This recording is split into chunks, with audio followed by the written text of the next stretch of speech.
this meeting to order, and the first item is to go into closed meeting.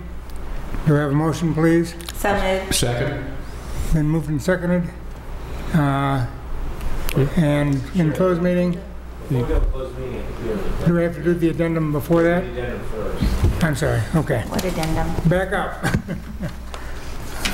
We have an addendum. Time to call the meeting back to order. And the first item is to go out of closed meeting. Do I have a motion, please? So moved. Second. Been moved and seconded. Roll call, please. Ms. Perkins? Aye. Mr. Brown? Aye. Ms. Biggs? Aye. Mr. Tuck? Aye. Mr. Gabriele? Aye. Mr. Creed? Aye. Chair Politis? Aye. 7 ayes. And the next item is certification of closed meeting. Whereas the Board of Supervisors of Montgomery County has convened in closed meeting on this date pursuant to the affirmative recorded vote and in accordance with the provisions of the Virginia Freedom of Information Act. And whereas Section 2.2-3711 of the Code of Virginia requires certification by the board that such closed meeting was conducted in conformity with Virginia law. Now therefore be it resolved that the Board of Supervisors of Montgomery County hereby certifies that to the best of each member's knowledge, only public business matters lawfully exempted from open meeting requirements by Virginia law were discussed in the closed meeting to which this certification resolution applies, and only such public business matters as were identified in the motion conveying the closed meeting were heard, discussed, or considered by the board. Do I have a motion, please? So moved. Second. Been moved and seconded. Roll call, please. Ms. Biggs? Aye. Mr. Tuck? Aye. Mr. Gabriele? Aye. Mr. Creed? Aye. Ms. Perkins? Aye. Mr. Brown? Aye. Chair Politis? Aye. 7 ayes. All right. Excuse me.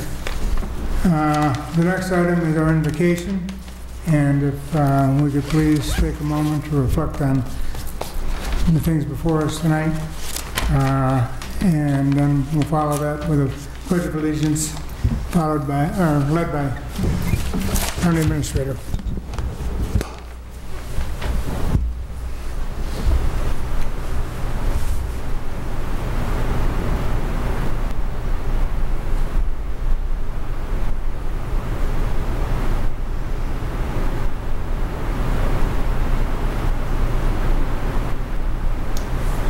Let us pledge, please. I pledge allegiance to the flag of the United States of America and to the republic for which it stands, one nation, under God, indivisible, with liberty and justice for all. Thank you very much.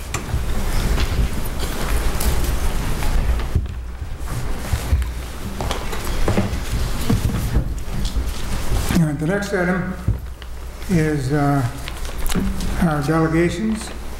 And the first one is the Montgomery County Chamber of Commerce Leadership Development Program. And I'd like to invite Ms. Sharon Scott to give us some information on that. And it's been a pleasure working with you at the board. Thank you very much. I guess I should probably be closer to the hot mic. Okay. Good evening. It is a pleasure to be here this evening. I represent the Montgomery County Chamber of Commerce, your Montgomery County Chamber of Commerce. I'm here this evening at the suggestion and the invitation of Chairman Politis. Leadership New River Valley is a program that's sponsored by your Chamber of Commerce. After a brief hiatus, we came back full force in 2011. Our 2012 group just graduated in December, and we're moving into the year 2013. Leadership New River Valley is certainly a bright spot in your community. It is an investment in our community. And when I say that it's an investment, in the last 2 years, we've calculated the ROI of this program at over 3 to 1. Are you getting those kind of returns on your investment? I didn't think so. So I'm here this evening to encourage you to think in terms of Who do we have within the county that's an emerging leader that would benefit by going through this program? Our curriculum is leadership-based, but in a community context. The textbook that we use is Switch, which, by the way, I highly recommend that each of you read, especially given the challenges that our local community is facing. When we look at the curriculum, we're in different places throughout our community. We could be at the Aquatic Center, we could be at Adamo Winery, we could be at the Oddfellows Museum, but in each of those areas, we're focused on education or culture and history, for which our county is very rich, jobs, healthcare, economic development, infrastructure, parks and recreation, public safety, and in fact, our own government session was held in this room, thanks to Craig Meadows for allowing us to use this room. We've invited many of you, or all of you, to attend our economic development session this past year, and I know your very busy schedules often prevent you from coming out during the day, but I do want to thank Chairman Politis, Supervisor Perkins, and Supervisor Biggs for coming out. I think it's very important for these emerging leaders to see you, to understand that, you know, someday they very well could be sitting where you are today. And I get excited about that. We've had speakers, again, Craig Meadows, who spoke to the group. Lisa Bleakley, our new tourism director, has spoken to the group, and Sheriff Witt. Sheriff Witt has been very kind to us the past 2 years, and we've been able to visit the jail, which one would hope we would never have to see in any other context. This program, as I shared with you, is about developing leaders. It's about citizens recognizing what our community is about. We often have assessments such as emotional intelligence, also Myers-Briggs. And as I shared with you, the last 2 years, we've looked at measuring the ROI to our community. Well, this year, we're doing something different. We're taking it yet to another level. The ROI will be with the individual and also their contributions to the organization. So we should have at least 2 ROIs to report at the end of the year. We'll also provide coaching to the individuals going through the program. I would encourage you, the county, to look within the ranks of leaders within our own employees and departments, and perhaps sponsor one of those individuals to go through this program. And as I close this evening, I provided a handout to you, and I think if you take a look at those goals, it is our goal to increase effectiveness by broadening communication opportunities. Some of these individuals, you know, they're in awe of you. So when we open up those lines of communications, with our media as well, they feel like they can actually pick up the phone and call Marty now. We want to remove political roadblocks by bridging distances that separate individuals, groups, companies, and agencies. We want to open up new opportunities through innovation and cross-pollinating ideas. And we want to strengthen the power base by delivering support and resources to groups within our community. I again ask you to help identify that one individual that can really benefit within our county. I would also like to at this time thank you for your leadership contribution to making our county a better place to be. I thank you for your contribution. Thank you. Thank you. Has anybody got any comments or questions of Sharon before she walks away? Ms. Biggs? Just that I think that you do an outstanding job, and I've really been impressed with the quality of the people the last 2 years that have gone through the program, and then when they present what they've been working on and just the hours and the time that's spent. Thank you. And I like your idea of being a sponsor, because I was interested in when you had the sponsors, back at the chamber dinner. I don't know what the particular cost is to that, but once you sponsor someone, then do they have to fill out anything, or how does it work? Well, it depends upon the sponsorship. I would ask you to probably look at one of the county employees. That would be the most logical step for you. I would also tell you that in these tough economic times, when you guys are looking at your training budget, this is probably going to be one of the most economical training opportunities for your emerging leaders. And that sponsorship, if the individual were to drop out, what we would do is charge those funds back to you. That money would come back to you. Okay, thank you. Right. Yes, And I do want to echo Ms. Biggs. That was a wonderful program that we attended that day at the Atma, and I just think you do a fantastic job, and I know that the people who are in your program are learning so much, and they learn so much, and I think you prepare them to be able to go out into the community and to assume leadership positions. So thank you for everything you do. It's just a super program. I certainly want to thank you for your kind words, but it's our program. I know, but it's still, you are the driving force there right now. So, Thank you. And you're wonderful when doing that. But yeah, I agree. It would be nice to have Mr. Meadows search through our employees and see if there's not someone that would benefit from this program. Thank you. We've discussed it internally, and there are several candidates that I think, that, as we call them, are up and comers, up and comers in the organization that would benefit from the program. And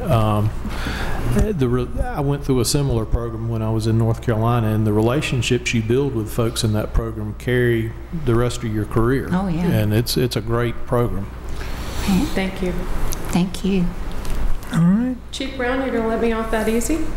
I'm going to tell you, I've had the experience to work with Sharon for a number of years. We developed so many leadership programs through the Virginia Police Chiefs Association. And then also for the students like the cycle program.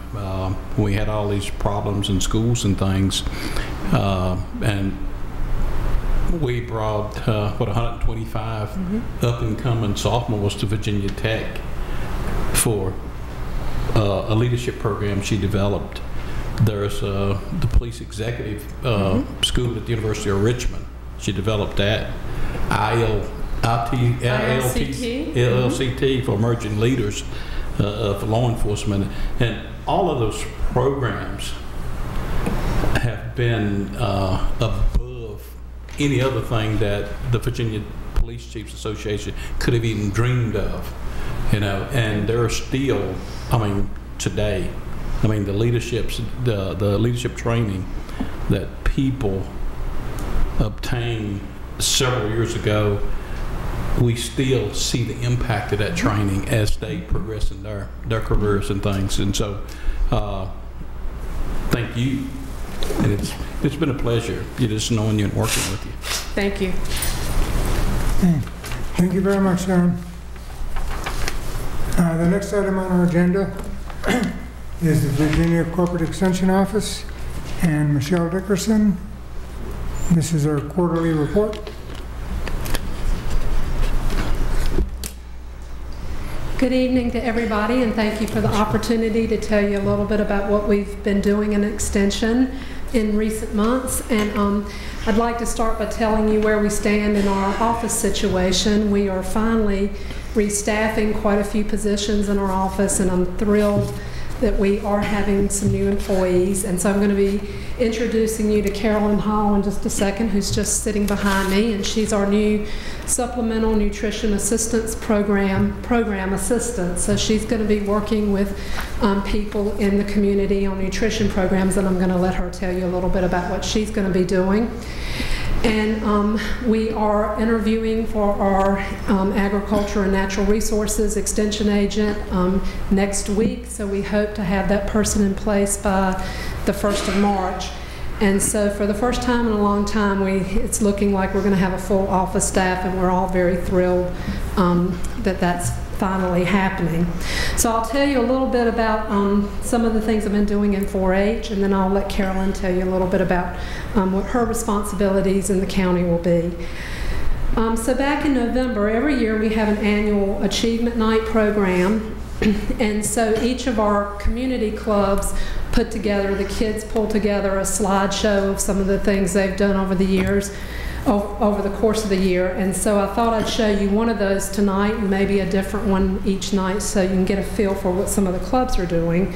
So this is our Montgomery County Livestock Club, and this is a very, very active club, and I think I mentioned at our last meeting they're very successful, have won lots of awards, and I think I told you about our one participant that went to Scotland competing in the international livestock judging competition. But the club, we have wonderful leaders, and that's the secret to 4-H, because when I came as a 4-H agent, I didn't know the difference between a heifer and a steer. And thankfully, we have leaders that, very qualified leaders that are able to help the kids be so successful. So I thought, while I'm telling you a little bit about what we did in 4-H, you could see the slideshow that they put together. We did at our annual Achievement Night program do several types of recognition, including Volunteer Leader Service, Years of Service Awards. We do Project Book Excellence Awards, Community Service Excellence Awards. We had over 2,600 hours of community service from some of our clubs.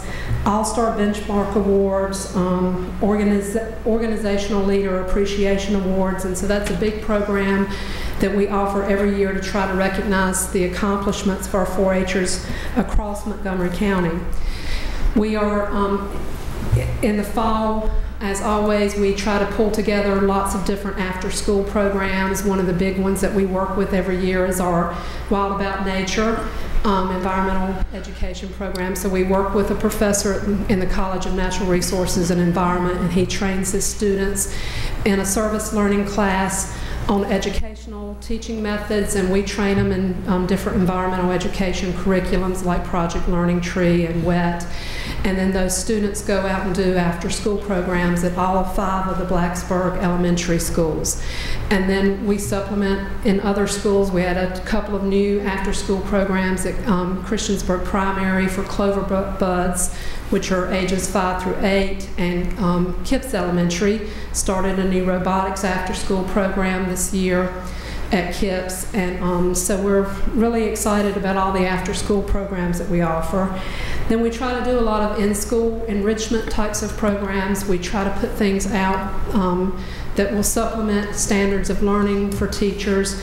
And so one of the big programs we do every year is our Junior Hockey Showcase Ag and Natural Resources Field Day for 4th graders, and we had 7 schools in the area to participate in that. And we have 8 round-robin sessions, everything from dairy to poultry to recycling to Virginia's geographic regions and the products in those regions. And so we provide that for Montgomery, Giles, Pulaski, and Craig counties this year. And we had about 1,077 4th graders in the course of a week. So I teach one of those sessions, so I was pretty tired by the end of the week from teaching that many 4th graders by the end of the week. So we offer those in-school clubs, and then we continue to work with our Junior Master Gardener certification program. We graduated our second class. Those kids complete about 88 different activities and service projects in order to get certifications. So that's been a really popular program for us. Getting ready to start a junior naturalist program. We have about 25 kids going to 4-H Day at the state capitol in a couple of weeks. So those are some of the highlights of 4-H in recent months. So I'd be happy to answer any questions that you might have about what we've been doing in 4-H. Any questions, board? No, but I want to say again, thank you for the written report that we got. And I don't know how you do it all. 2 or 3 of you, you know, that will do all this. I'm just always amazed at the number of things you do with their children. It's a lot of fun for us. We enjoy the work that we do, and I think that's how you get it done. So as I mentioned earlier, Carolyn Hall is new to our office, and we're really happy to have her, and she's going to tell you a little bit about what she's going to be doing. Good evening. Good evening. Like Michelle said, my name is Carolyn Hall. I came on board with the Extension Office in December the 10th. So I'm still kind of learning the ropes. But I am a program assistant for the Family Nutrition Program. I work with adults that receive the SNAP benefits, previously known as the food stamps. And we offer nutrition education using research-based curriculum from Virginia Tech and the USDA. And just a little bit about the mission of the Family Nutrition Program is to teach limited resource families and youth to make healthier food choices and become better managers of available food resources for optimal health and growth. Family Nutrition Program's ultimate goals are to prevent chronic diseases, reduce the incidence of obesity through nutrition education, and to get people moving more and becoming more active. And my day involves building relationships and partnerships with other agencies in Montgomery County that also assist low-income families and individuals. I also teach nutrition classes that involve hands-on activities such as food preparation and cooking. Participants receive nutrition messages in a fun, supportive environment. We strive to focus on what people are already doing correctly in their lives and try to enhance their options and knowledge base so that they'll be able to make small but manageable and healthful changes to their lives. So I thank you for this opportunity to let you know what I'm doing, and I look forward to a long career with Extension. Thank you. Any questions of Carol? Thank you very much. Thank you. And we do try to stagger Dawn Barnes, our family and consumer science agent, and hope to have our new A&R agent to introduce you all to that person at our next report. But if you have any questions regarding their reports, we're happy to answer those as well. We'll have them come back maybe at one future meeting and give you an update. Okay, thank you very much, Michelle, for your time and your hard work. Thank you.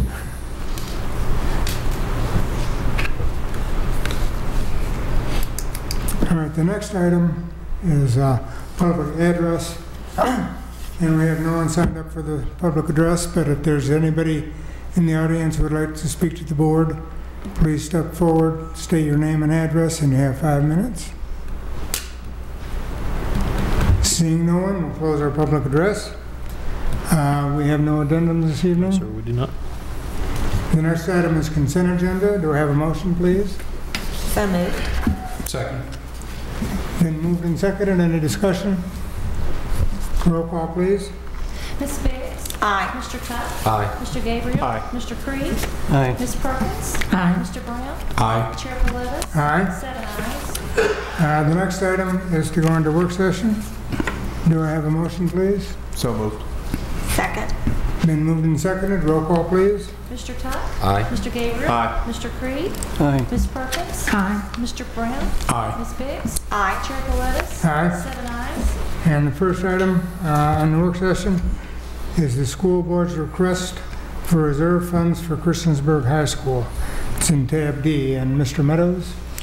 Just by way of introduction, as you're aware, we received a letter from the school superintendent dated January 10th requesting from her board the use of the $400,000 that was approved by the Board of Supervisors back on November 12th. The letter specifically mentions that they would like to have the opportunity to use these funds for feasibility studies in the Christiansburg Strand related to capital projects. And we have that on the work session this evening for your discussion and direction. Okay. I have a question about clarification. I don't know if Mr. Meadows could answer this, or this might actually need to go back to the school board or Ms. Blackburn. Is there a sense about how this requested feasibility study would differ from the just completed facilities assessment action item that we just saw today, that the school board got an executive summary about last Tuesday, and that they're going to discuss in February at their work session about facilities? Right. I can give that a pretty good shot because we talked about that at lunch last week. The study that they have just completed, which was a facilities analysis study of all their facilities, was to determine capital needs for the school facilities.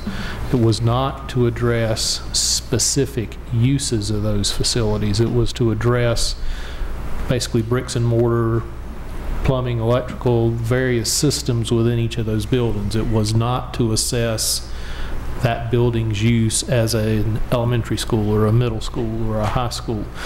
What my understanding is, the reason they have asked for the funds to be used for a study to assess the Christiansburg Strand is to determine, number one, can those facilities be modified, reused, reconstructed. They want to study each facility, determine what those facilities can be used for, or if they need to be replaced.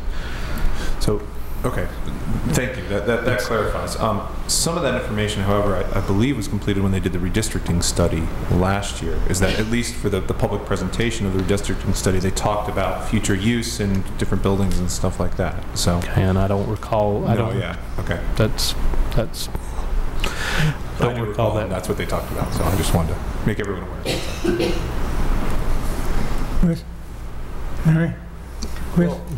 Yeah, go ahead. I was going to just ask a point of information. In regards to what there's in this letter, there's no prices as to how much this study might cost. In regards to the list that we got for improvements at Christiansburg High School, all those costs that were listed came from the school board, yes, correct? I believe that's correct, yes. And as far as, I don't know, obviously, the school board staff, but they do have staff engineer on their...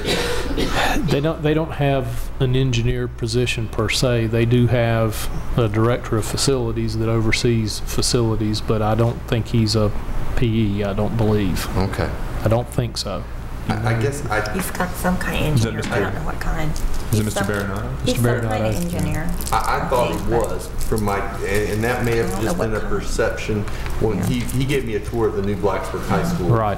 And I thought that he said he was an engineer, but I don't hold me to that. That was a casual conversation. Well, I think you're referring to Mr. Baronato. Oh, he's an architect. Maybe that's what it is. And He's an architect. It was a brief conversation that he and I, as he was giving me a tour. Well, and I will say this, and it's not to defend or justify that. I think when the school superintendent and I talked about this last week, again, they have done the analysis of the structures and the various functions within the structures, and I do think they are fairly well versed at that.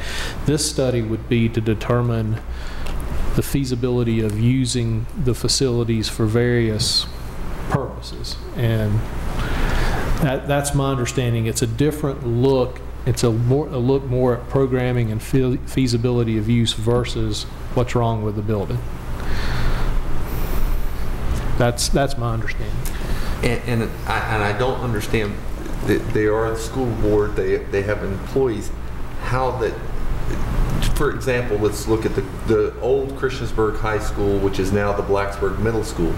It's a school, there was millions of dollars spent on it to bring it up and make it usable for middle school students. I understand that they may need to change some heights on urinals and things like that, and bathrooms for elementary school students, but and maybe it's my perception, but it seems to me that's a pretty basic type of evaluation that the schools would be able to say, this could be suitable for an elementary school. And is there something that I don't understand that why they would need to go outside the school board to bring in that kind of expertise to evaluate the existing facilities to see if they're suitable? To me, that I don't understand. I'm willing to listen, but I don't understand why that focus. The other thing that concerns me is that this is part of the one-time money that we had and we set aside. Every one of the kids through Christiansburg Strand is going to go through Christiansburg High School. There is not, as I understand it from our discussions in last year's budget, we are basically at our borrowing cap unless we're going to increase basically interest rates and look at some different things that are going to be very expensive. So we're at that cap for at least 5, 6, maybe 7 years. I would say that's a fair assessment. And so I don't know, and hopefully we won't be looking at another huge tax increase where we're going to have those type of funds to set it aside to make those repairs. And so that's where I was coming from. I understand that the school board has a lot of needs, and $200+ million in that study, if I saw correctly.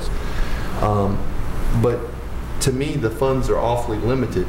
I understand that there's needs out at Falling Branch. I understand there got 100+ kids, I think it is, over capacity. I understand we might need to look at, they just spent, I want to say $80,000+ on a redistricting plan, but we've got some schools that are at half capacity, and then we have some schools that are 100+. And so, in my mind, sometimes we have to make the tough decisions, or they as a school board have to make the tough decisions about moving some of those kids around. And since when I look at and evaluate, they paid for that study, but there were so few children that were moved around.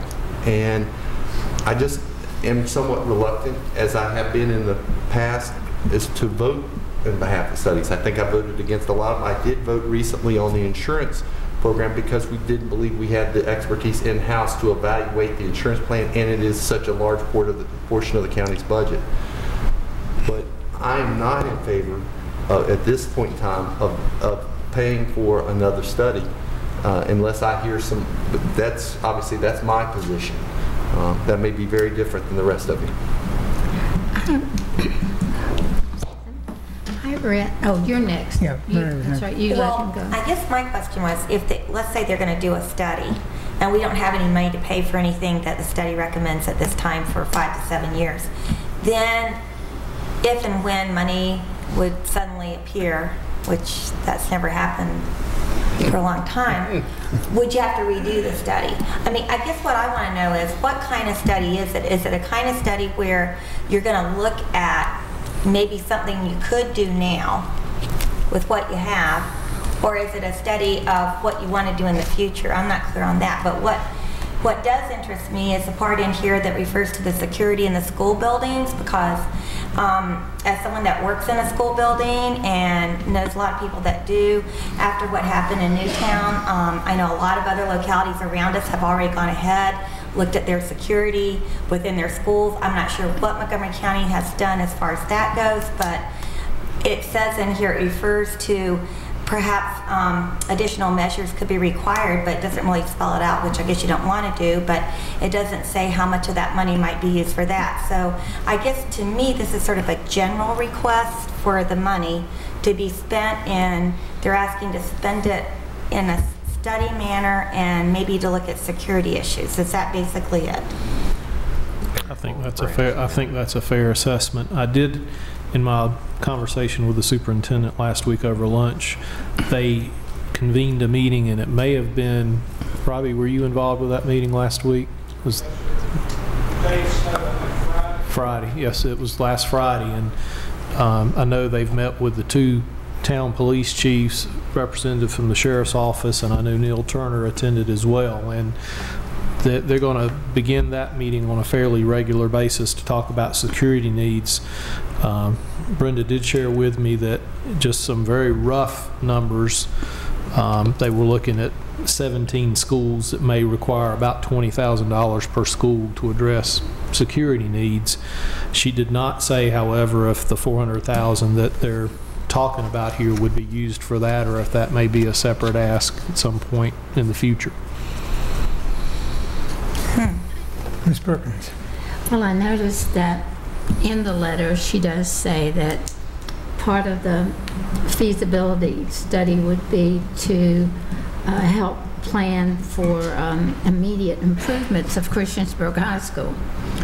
What I don't understand, or what I do understand, is if they need to make a decision about the Christiansburg strand, about what school they want to go to first or second or whatever the need, they can do that in-house, seems to me, because what they're looking at are children, numbers, the way they operate. So wouldn't you think that you would do a study then of what you think is the first place you want to go to do something in 5 years?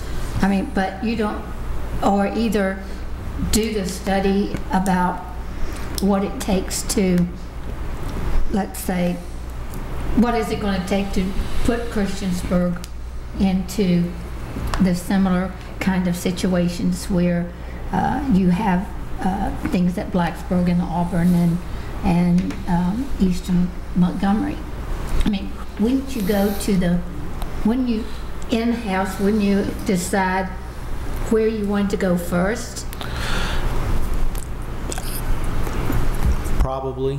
And then maybe concentrate on that one? Well, again, I think, and again, trying to represent what Brenda and I talked about, I think the school board recognizes that the next significant capital improvements in the school system need to be in the Christiansburg strand. Right. And they want to ensure that they have developed a plan sequentially, I guess, if you will, for determining what the needs are and how to recommend that they be addressed. Because I know that the concern that brought this issue to the forefront was the concerns with Christiansburg High School. But what I've heard from the superintendent and some of the other folks is there's a very significant concern with Christiansburg Elementary School.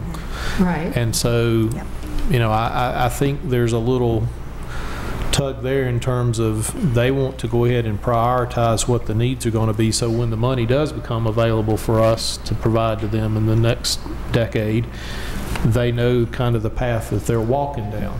And that was my assumption of what the fund, they want to do a study to determine that. Now, I can't answer as far as their staffing, whether they've got the ability in-house to do that or not. I know they've got several folks on staff, but I also know they have 23 buildings, so I don't know. Right, but they're just putting it down to one strand, and you look at the schools that are in that strand, and then you decide where you want to go, what you want to do, and then you get people to come and help you with that. It seems to me that if they know that Christiansburg High School and Christiansburg Elementary are the two areas they need to concentrate on, well then that to me is a sequential plan, you know. Then I could see bringing people in to look at those two areas and determine what could be used. I was looking at the other study that you sent us today, and obviously quite a few things came out of that. Well, and I wanted to go ahead and get that in your hands because I knew that we were going to talk about this tonight. I just got the PowerPoint presentation myself today, so I passed that out. I've not had a chance to review it. I gave a copy to Carol to review as well. There's a lot, I mean, there's going to be quite a bit of discussion, not only with their board on the 28th, but I'm sure as that's reviewed and comes to our board, there's quite a bit in that study that I think is going to have to. I don't doubt that Christiansburg Strand is what needs to be next. I mean, it's obvious that it has not been really touched other than the $1.5 million it took to renovate the old Christiansburg High School. I don't dispute that at all. I'm just wondering, do they want to do it all now for an extensive study, or should they determine where they want to go? I can't tell them what to do. I don't know. But I'm just saying, if as Ms. Biggs said, maybe 7 years from now, would they have to do another one? That's right. And things change, situations change. Or so would it be better to use what I mean, they have to make the decision. We can't make it for them. We're the ones that said, we give you this money. You have to ask for it. But it was intended by Chris, I think, to go for Christiansburg High School. And a lot of those things are regular maintenance problems, as well as a second gym, for instance. And I just know that, is it maintenance that we're looking at, or is it real construction, really additional expansion in that particular school? So maybe, I don't know. I think that we need to leave it up to them, but we need them to determine how they want to go about it.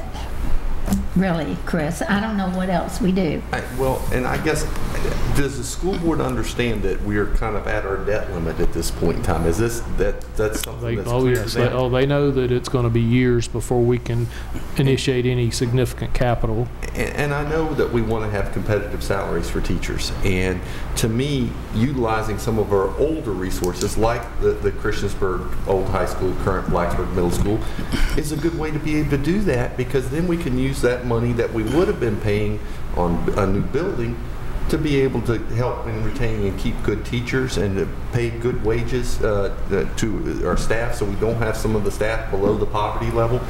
And to me, I want to utilize those resources that we have, and so that's why I'm looking at, okay, we got a school that's in Gary's district that's way overcrowded, crazy overcrowded.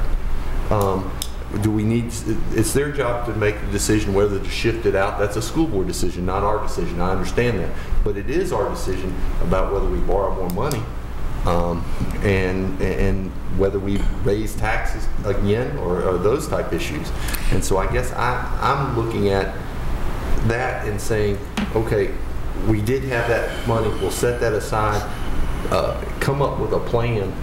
But in my mind, I really want to see a plan that's generated in-house. So, yeah, I want to ask Matt, because I know you've been there, and give us some insight as to what you've heard them say and talk about.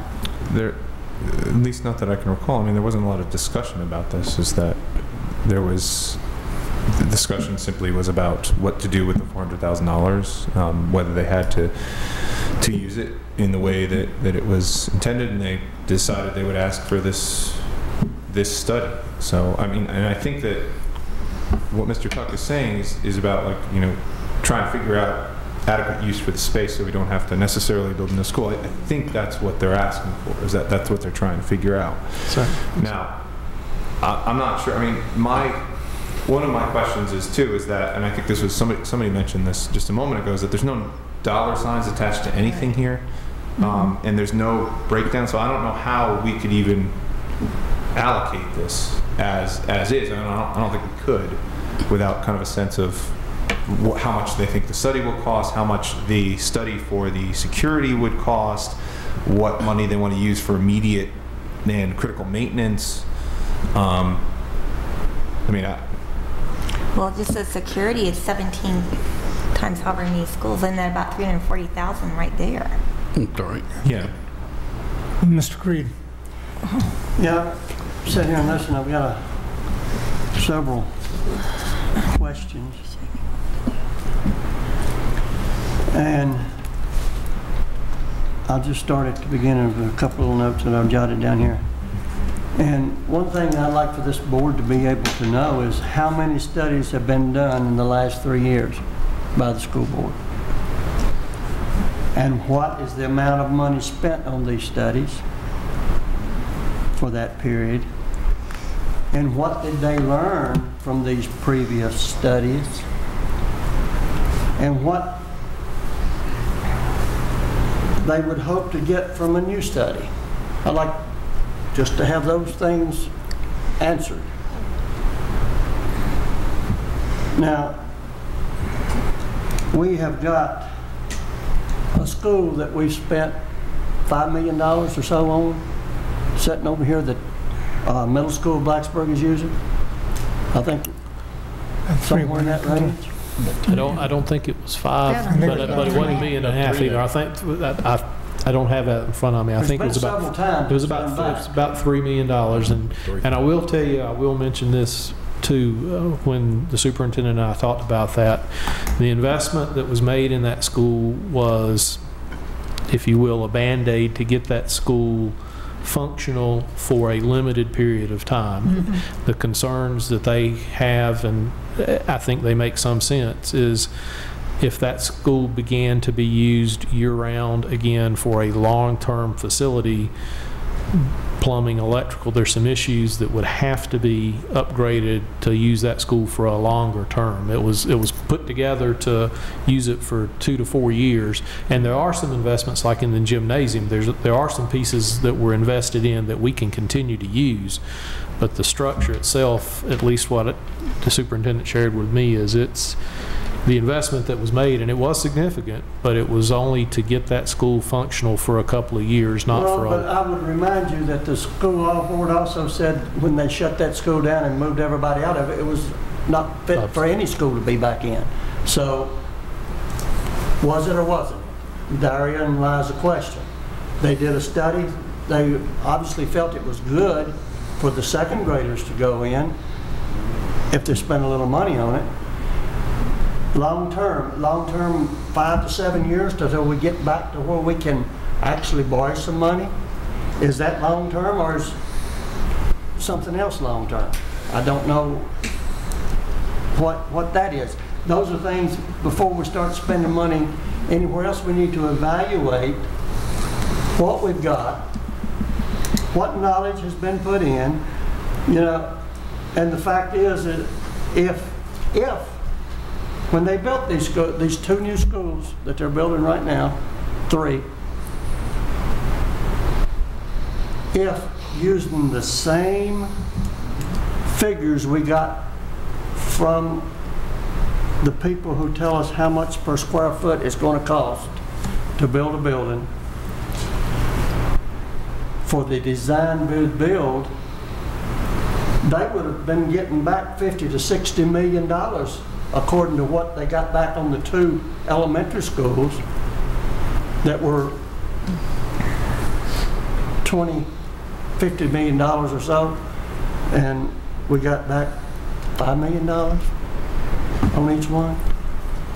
So, if you take those figures and figure back, if they would have went design bid build, instead of getting all these studies done for what they were wanting to do, they may have had some money right now. We may have had some money right now, and we wouldn't have to be talking about $400,000. I haven't heard them say a word about how many dollars. I told them to start with, if you think these people won't get every penny that you've got, and it's on tape somewhere, if you don't think that they will take every penny that you've got, then just do what you're getting ready to do. So they went ahead and did what they were going to do. They got in a hurry. They decided the design bid build that we decided a year ago was a wonderful thing and give us back all this money. We're going to throw it out in the trash because we're getting back too much money. So I want to know when they did these studies, who gave them this information, what they learned from this information, if anything, and explain to me why you should get any money if you're going to treat it in a fashion to where you spend millions of dollars more than you have to for the same product at the end. We can certainly ask that. Yes, sir. Mr. Brown. What arises to my concern, I guess, that sort of jumps out at me is that, listen, Sheriff, in addition, based on the recent shootings, events, and concerns about the security in school buildings, there is a belief that additional measures could be required to provide adequate security for Montgomery County. Now, I may think a little bit different than my fellow board members, but I think security has a way of going to the top. Yep. I don't care what kind of study that you do, if you don't have a safe building, you know, it's just a waste of time. And I don't know who's conducting the security audit, so to speak, and it says measures could be required to provide adequate security. And I think, you know, whether they're going to do a security audit and then come back to us to ask for some more money to make the school building secure or what, I don't know. I just think maybe when you look at studies, and if you can get around a feasibility study because of all the studies that had been done, that usually, I don't know what the lifespan of a study is. I mean, you study today, and 4 or 5 years later, it's antiquated. You have to, you know, update it, population shifts, and so forth. Construction, I guess, cost change, and so to speak. But I just think security should rise some in there. I think it's very important. Well, all you need to do is have a roof fall in, and then you're going to have to Well, change all you need to do is have a Sandy Hook to happen here, and if we could have done something to minimize you know, that. the study's going to have Right. to give when you Yeah. have some calamities. Well, but, I wonder too if they're referring to the security to the governor's task force on school security and any legislation and requirements that might come down out of that, because you know there's not going to be money attached to that. No, it's going to be an unfunted requirement So I wonder of if the that's schools to requiring do. that. Yeah. Yeah. And it could be that, and maybe some something coming funds. from the state. Yeah, from the state, and this thing of, I don't think no community could afford, you know, you hear some of these people from NRA, there should be a policeman in every classroom. And I'm sitting on, and Pierce Morgan was talking to the, I guess the vice president or whatever one night, and he says, well, he asked him, is the NRA prepared to help fund, you know, this recommendation? No, no, no. And I don't think the citizens in a community, as much as they would want to fund it, they couldn't fund it because the cost would be so extravagant. Anybody else? Well, let me just say a couple words here. We set aside $400,000.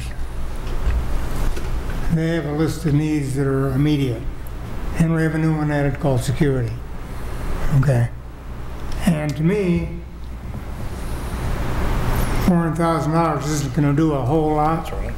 And if we have to take $20,000 or $30,000 out to do a study, we're costing a project, you know, that we might be able to do. It might be costing security. It might be costing a safety issue.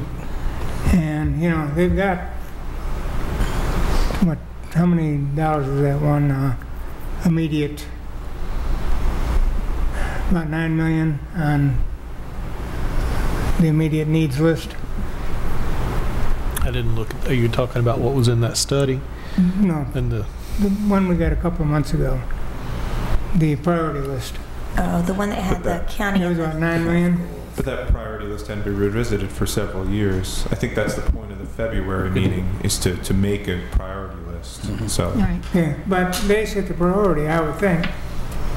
You know, I'd much rather see them do things that we can do with 400,000 than to spend a bunch of money on a study when we already have a list of things we need to do, you know, and $400,000 isn't a lot. It's not going to get us a lot. Has anyone asked them how much money they're getting back on the schools? I'm sorry. What do you mean?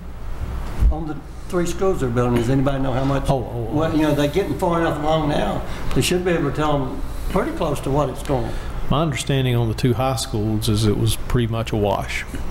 I know they're still negotiating some numbers for the middle school renovation because that was the 3rd piece, but best I recall, the 2 high schools were pretty much a wash. Surprise, surprise. Well, we said we couldn't really tell them how to use those dollars, right? We did, but when we sent the information I think what we said, what we can do is we can give them a category, not a specific school. And I thought most of these dollars were going to go towards maintenance when we first discussed it. And the fact was brought up about maybe a ball field, a softball field, I believe was one of the, you know, things we had talked about. But it seemed like really emergency maintenance is what started this. Am I not correct, Chris?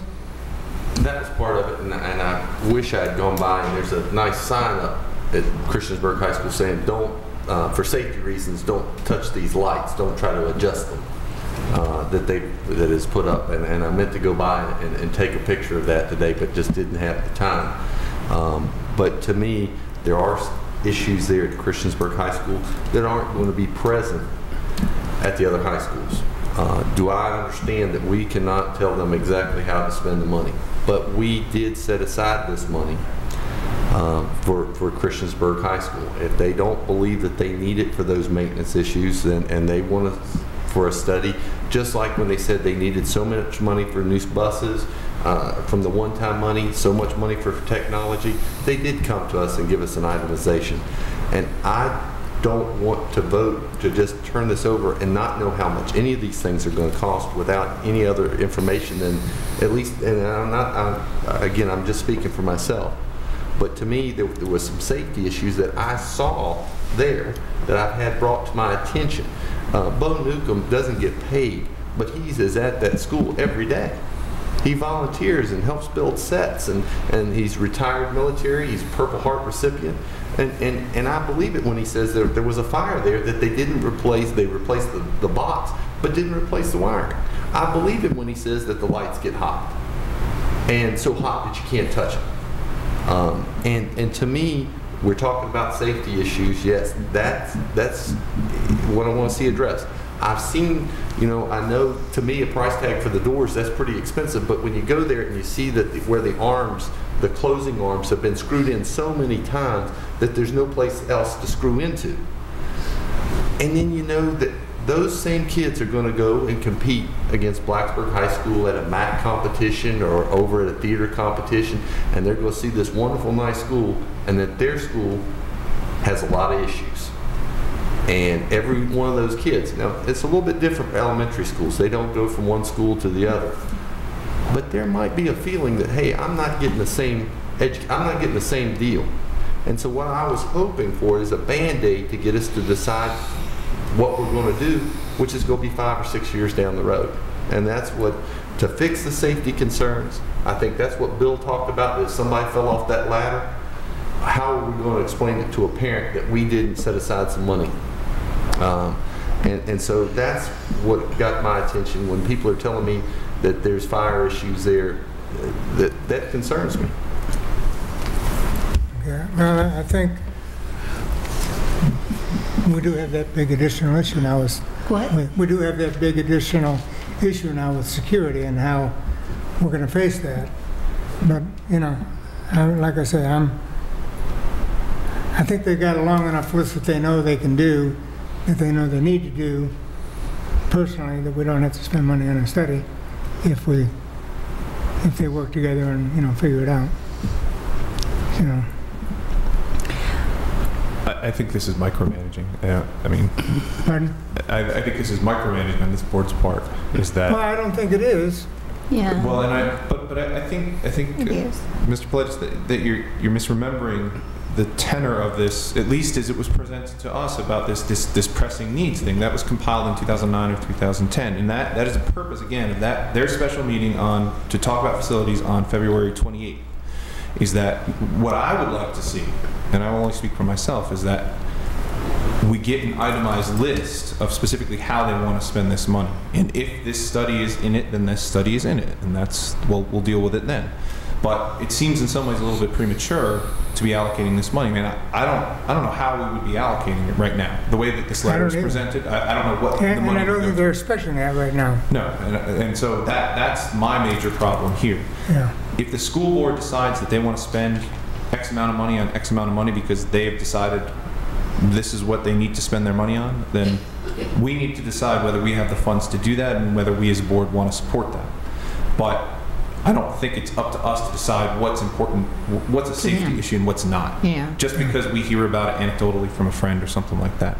I mean, if you look at the Facilities Condition Index, if you look at that PowerPoint that was sent to us, there are 7 other schools that are in worse shape, according to that report, than Christiansburg High School.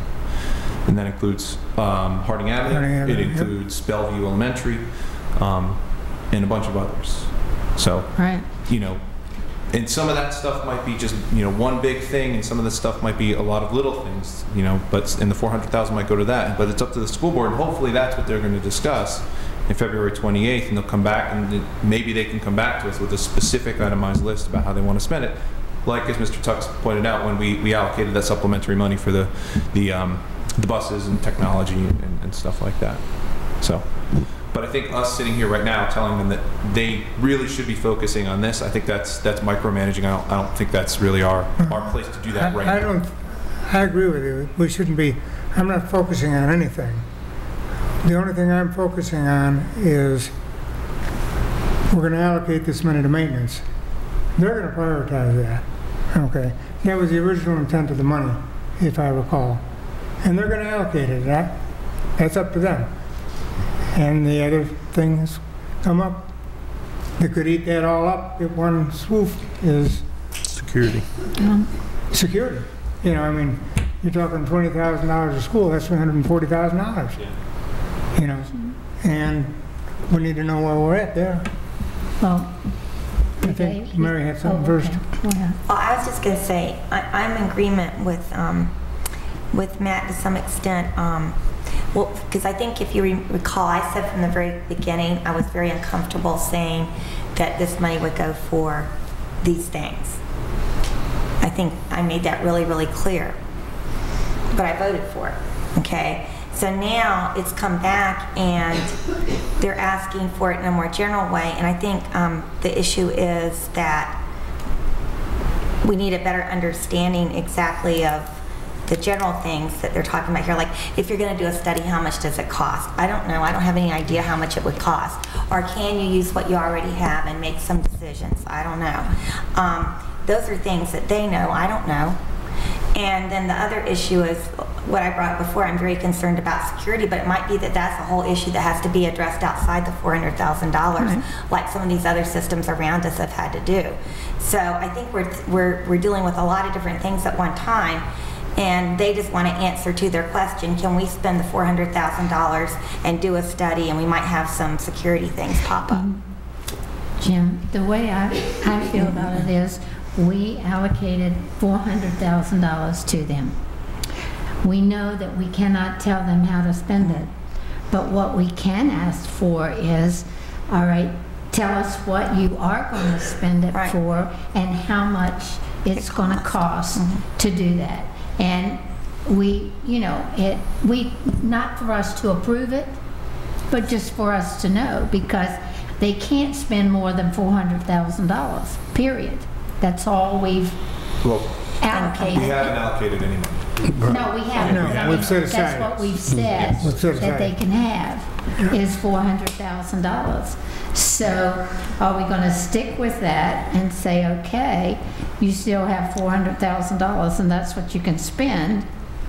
And when you spend it, or whatever you want to spend it for, then just give us an accounting of it.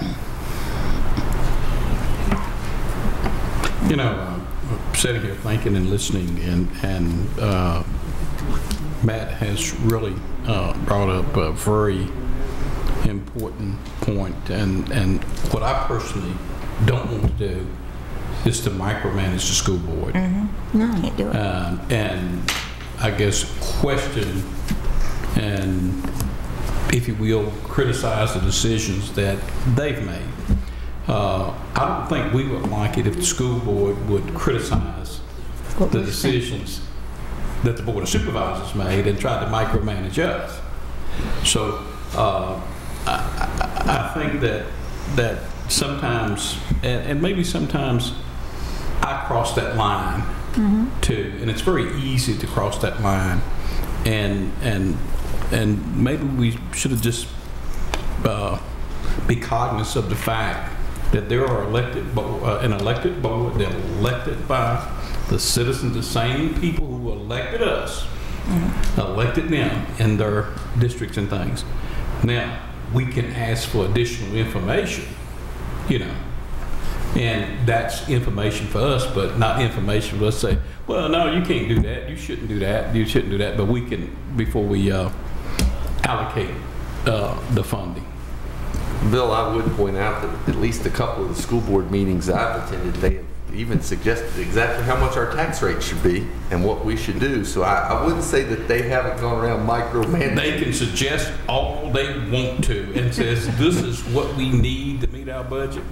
Well, the sky's not falling yet, you know. But and maybe it's because I'm new, but to me, we also have a responsibility to the people that elected us, that when we allocate money, we do it wisely. Right. And if any agency comes to us or any board comes to us and says, this is what we're planning on doing with the money, we can just make the decision not to allocate that money. Yes, because it could be a really, really poor decision. And I guess when we allocate that money, we sort of somewhat own that decision with them, you know. Yeah. So what you're saying is we haven't allocated the money. No. So therefore, And they haven't asked for it. what? Yeah, They have this- not asked for it. I thought this asked for it. I Well, thought this that's is what the letter kind of was asking, for. but it's Yeah. not specifying. Yeah, it did specify. It's asking in a general manner Yeah. what they want to do. It's What they want to do with it in a very I general think you're way. splitting hairs there, Jim. If they bring something forward, they intend to go that route, providing we don't kick too hard or too high. It's been asked for, and I don't think there's any doubt in that. But whether we want to do it or not is something that, you know, we have to go by. All that we can go by is what has happened in the past in order to get us to where we're at, if we want to make decisions on how much money to give them and when to give it to them. We know what happens if they come in here and ask for money and they take it out. Then they do whatever they want to. And they have proven that. They have proven that by not doing anything that they said they were going to do with it. Well, I take it back. They spent about 15% of it on something that they said what they were going to do with it. Yeah. Mrs. Perkins was still in the middle of the thought. Nothing more than what I have said. If we haven't allocated the money for it, then we didn't say up to No, we $400,000. said 4. We said $400,000. Is that what we mean? Do we want to say, well, go ahead and use the $400,000, we can allocate it, and you can use it for what you think, since we aren't supposed to be micromanaging them? And, or do you just want to say, well, we'll have to think about it, and we won't allocate it? Is that what we're saying? that we won't allocate the money? Well, we allocate it by category, right? To the so if we were to allocate $400,000 hypothetically to maintenance, does that apply to studies as well? I mean, or would they? We didn't say even maintenance. I mean, because they're not requesting that. I honestly don't know what they're requesting. They're requesting $400,000, but I don't know how much and what they're going to spend it on. I mean, other than some vague study and then security study and then something. So. Well, in here it says, when they're talking about in the last paragraph about the flexibility it would give them, it says this flexibility would also allow planning for immediate improvements at Christiansburg High School. Right. So I don't know if that's like, you know, like your concerns about the safety issues that were brought to your attention, exactly what that means, but it sounds like, I don't know. I'm sort of confused too about. I think we just need to understand it better. It may even be for, you know, I believe at the last meeting that we were at, that I was at with them, I suggested that they might want to study whether they could go up a story or two rather than spreading out so far and put a new high school on the present location. I still contend that would be the very best thing that they could do, because they already have their ball fields there, and you know that's a great big expense when you go to doing it all at one time. And if you know that should be something that would work. But maybe they're going to study that, but I doubt it.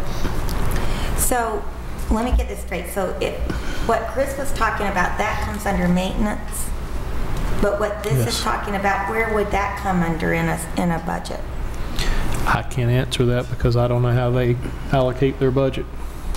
Where does it come out under our budget? I don't know either. Comes under professional studies in the or professional expenses in the department that it would be allocated to. Consulting work. Right. I think, and again, I'm not trying to speak for Brenda or the school board, but I think what they're asking is they want the $400,000 allocated, and they want this board to be okay with some of that money being used for a study. I don't get the impression, and I just didn't ask her, well, how much do you think a study is? I don't get the impression it's going to be the entire $400,000, but I think they're looking for flexibility of use of the funds to include doing a study. But I didn't ask her at lunch to give me a detailed list of everything they wanted to do either. Well, can I make a suggestion? Could we just perhaps ask for clarification on amounts? I mean, if they do want to come back and say, you know, we do want to definitely do this study and it's going to cost about this much, and then the rest of this money will be spent on maintenance of some type determined by a list of priorities that we will determine, or something like that, then I would be more comfortable with that. I'm not comfortable the way this is worded because I just don't know how this money will be spent. Well, it says in her first paragraph that it's a request to be using part of the money for the feasibility study, and then she says this varies from the language in the Board of Supervisors resolution, and the following is justification for this change. And then she goes in to give us just general things that she wants done. Or that the school board wants done.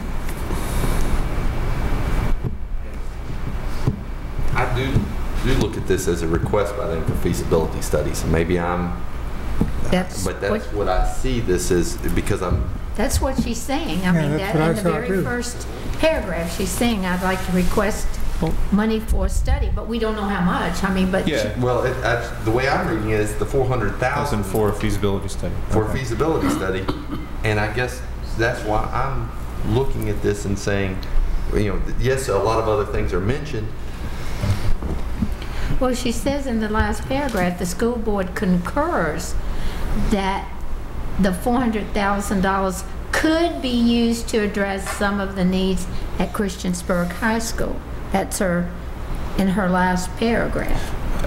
However, the school board is requesting flexibility in the use of these funds to conduct a feasibility study of the Christiansburg Strand schools to develop facts and data that incorporates the current standards for public schools. This flexibility would also allow planning for immediate improvements to Christiansburg High School. It doesn't say that it'll be used for those improvements. It says be used for planning for improvements. I think we just need, my sense is that we just need clarification on this, is that if they are indeed asking for $400,000 for a feasibility study, then that's something, and then we could talk about this, but right now we seem to be kind of going in a circle, wondering what they mean, so. Well, and we need some clarification is what we need. Yeah. And the school board will be presenting their budget at the next board meeting. Isn't that correct, Carol? At the first meeting in February. So I can certainly ask the superintendent when they come over that night to present the budget to be prepared to provide some more detail on this request, and can certainly do that. Right. There's nothing in this letter, though, that says they would use any of that money for any improvements. It says they're requesting a feasibility study, they're requesting the money for planning, they're requesting, they don't know about the whole security system, so some of that money might be set aside if something comes down from the state that says they have to do more in the way of security. So there's nothing in there that you will be able to see that they fixed the doors at Christiansburg High School. It's just not there. And for no matter what they come in here and say, once they get the money, they can do anything they want to with it. Right, because we can't tell them how to use the money just because we give it to them. All right, is that it on this issue, or I think we need more information? I would like to say something about that comment. I think that when you have communication, which, I sort of brought that up at the last meeting that we haven't had our school board, county board of supervisors meetings. When you have communication, then that leads to understanding, which leads to trust. And I think that, I think a lot of this, like right now, we're spinning our wheels because we don't have them here to ask, So I'm in agreement that, if somebody, we could send it back and get the information, but I also want to point out that I think this leads to the fact that we need to be having more communication with the school board. And that's all I'll say. And we agree.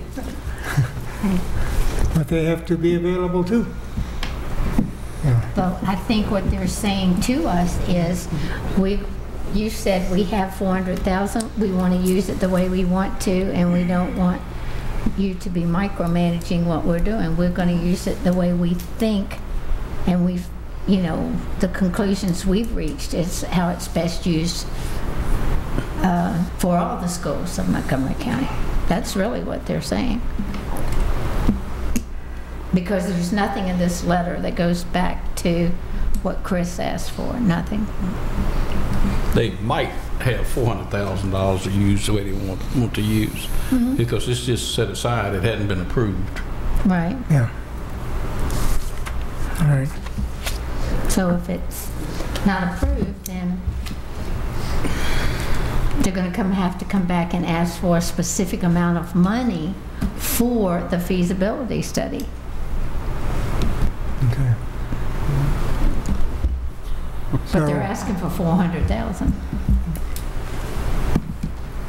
I think you're right, but in the letter, they talk about a lot of different issues, but there's no price tags with any of them, as I said, anyways. But I guess at this point in time, as far as when we come out of work session, I'll just move to table this until the school board presents and we can get some answers. Maybe ask us Well, yeah, since it's in a work session, there's no motion or anything on the table, so we just carry it forward.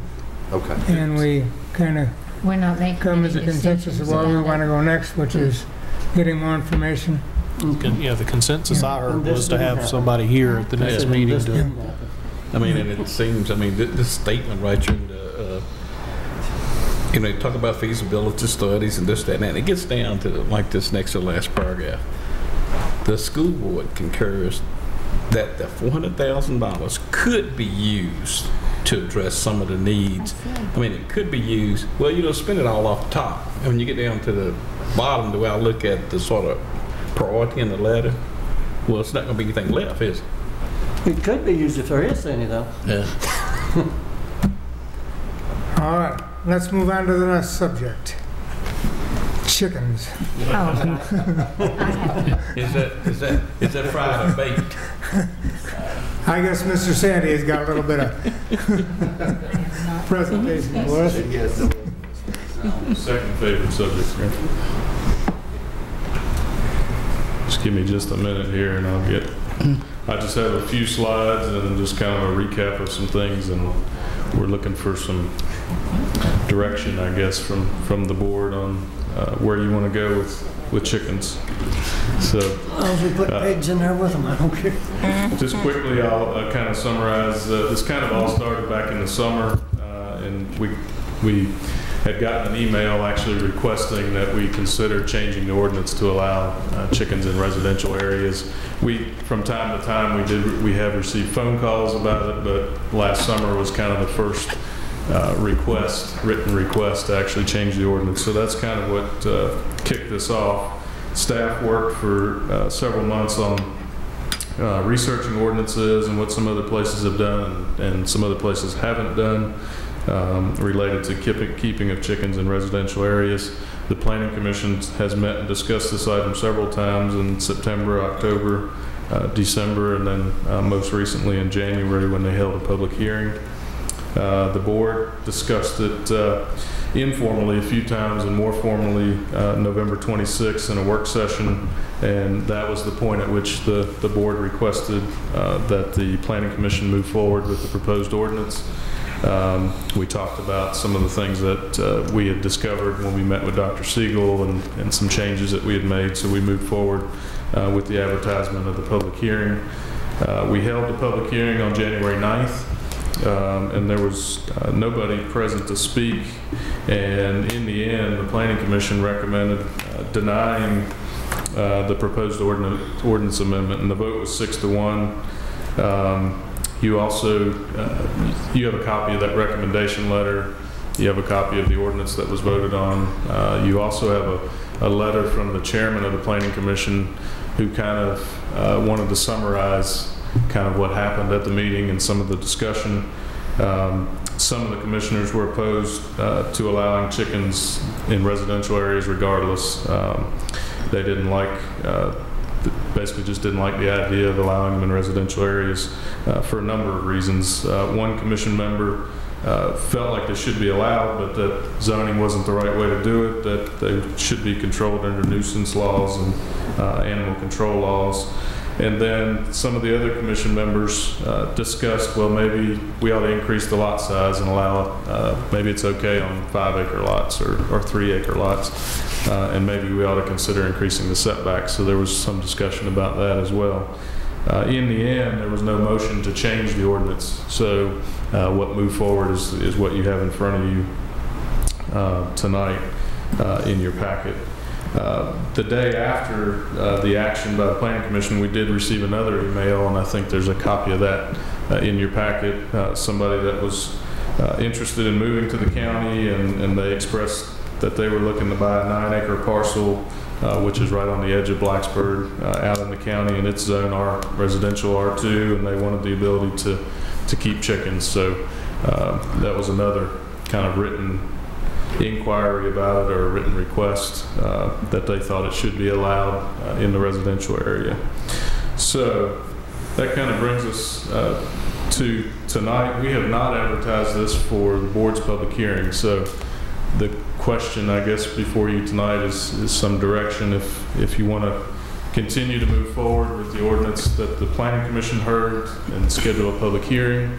Do you want to make amendments to it before you schedule a public hearing, or do you just want to put it to bed, so to speak?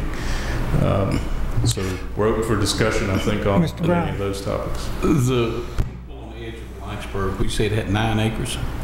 I'm sorry? You said that the people, when you got the email from the people, had about 9 acres. Correct. On the edge of town. Now, Creasy Reynolds Road, right Okay. off Nellie's Cave. Now, couldn't these, the people out there really want to keep chickens apply for a rezoning of that much 9 acres to allow them to have chickens or something? Yes. In some cases, yes. In some cases, no. Well, let me rephrase it. They can apply for any change in zoning, but to comply with the comp plan, the comprehensive plan, some areas would not, it wouldn't be in compliance to go back to agriculture. Most of the properties that we've looked at could probably downzone to a rural residential, and would probably be in compliance with the comprehensive plan. But that would require them to pay a fee, come before the board, go through 2 public hearings, and about 2.5 months worth of process to do that. But we're talking $200-300? Probably more like 6, something like that. Yeah, I have a question, and it concerns number 8 on this thing.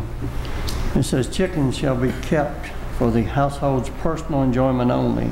On-site commercial use such as selling eggs or chickens from meat shall be prohibited.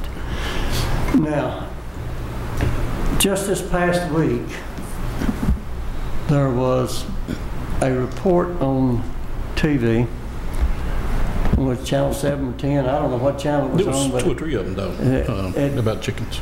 But this girl's mother got really, really sick, had to lose her job. And she, being 9-year-old, decided that she needed to do something to help the family because they were about to lose their house.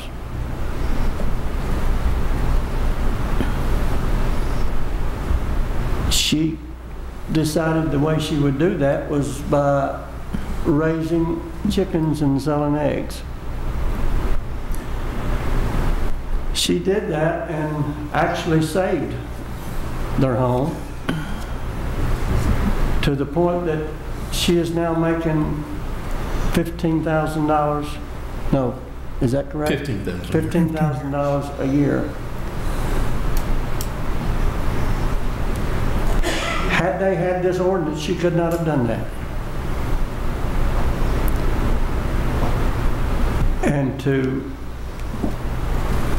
take away something that, I don't know how many people saw it, but it was funny tonight in the room in there, it was 3 out of this board right here that saw that program. And it's real and it's true. And when we start getting our hands all over different things that we shouldn't be getting them on, then sometimes we do an injustice rather than a justice. It's not about not being able to keep chickens. It's about being able to be in America where we can do things sometimes that just out of the air that will make a big difference in the lives of us and us being the people who do it and other people alike. Because of that, she saved the house, and now she's putting the money that she's making, the other $15,000 a year, she's 12 now, aside for a college fund. So, do we want to take it away? I don't think so. Well, let me clarify that this, right now, you can't have any chickens in residential, so this would allow you to have 6. So we're actually giving more. Well, she doesn't need 6, wouldn't help her. No, she I needed agree with 150. that. I agree with that. But again, in an agricultural district, she could have, somebody like that could have multiple chickens. This is only applying to residentially zoned property, which currently is not allowed to have any chickens. Well, and then there's another thing about this that doesn't really seem to hold water, and that is, let's say you've got a 10-acre tract and you want to keep chickens, and you put your chickens, which it says in the back, all the way to the back, But you have a neighbor in the back of you that has only got an acre lot. And his house is a little deeper because there's a ravine in front of it or something, or, you know. And suddenly you've put your chickens within 50, 75 foot of his house legally, and no matter what they do, there's nothing you can complain about it, but there's nothing, there's no tools to handle something like that. I've already had the situation where there was hogs, pigs that were back further, but we have no jurisdiction over them. And that's a much worse smelling, nasty thing than what any of these chickens would ever be. I'm not against people having chickens at all, as long as they don't infringe on their neighbors more than they do themselves. I'm not against anyone out here that has enough land having hogs, but they shouldn't infringe upon their neighbor more than they do themselves. In the case of hogs, pigs,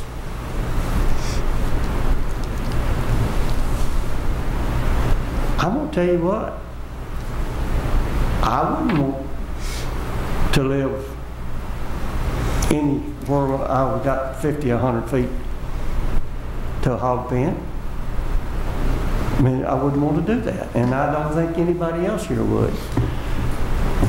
So, we're talking about a relatively clean, not a whole lot of odor type chicken that we want to set up an ordinance for, and leaving the hogs to where they can be put right up against the house if they need to be. But now, you can correct me if I'm wrong, you're not allowed to keep hogs in residential areas. And so in a residential area, that's zoned residential, you can't do that. Now, if it's an agricultural district, I think then that's where you're coming up with the problem. But even then, you've still got to have setbacks for your buildings. You can't be right on the property line. I can't recall what the setbacks are, but I know when I was building a little shed that I was going to have some goats in, I had to pay a $10 fee to make sure that I comply with the setback regulations. So I understand what you're saying, but I don't think that this is dealing. It's a question about whether you can keep chickens in a residential area, and I don't think anybody is contemplating trying to put hogs in residential areas. What I'm saying is that we already have them, and I don't know whether it's in something zoned residential. Obviously, it's not, because at that point we would have had something we could have done about them. Correct. But we are not looking after the ones that get pushed back away from the owner's house back to, it's going downhill, the land goes downhill, down to where that the runoff actually goes to towards their house. I just had a question. Steve, you said you received that one email, no one showed up for the public hearing. Have you received any other comments from the public, emails, calls, nothing like that? No, sir. So there's been one?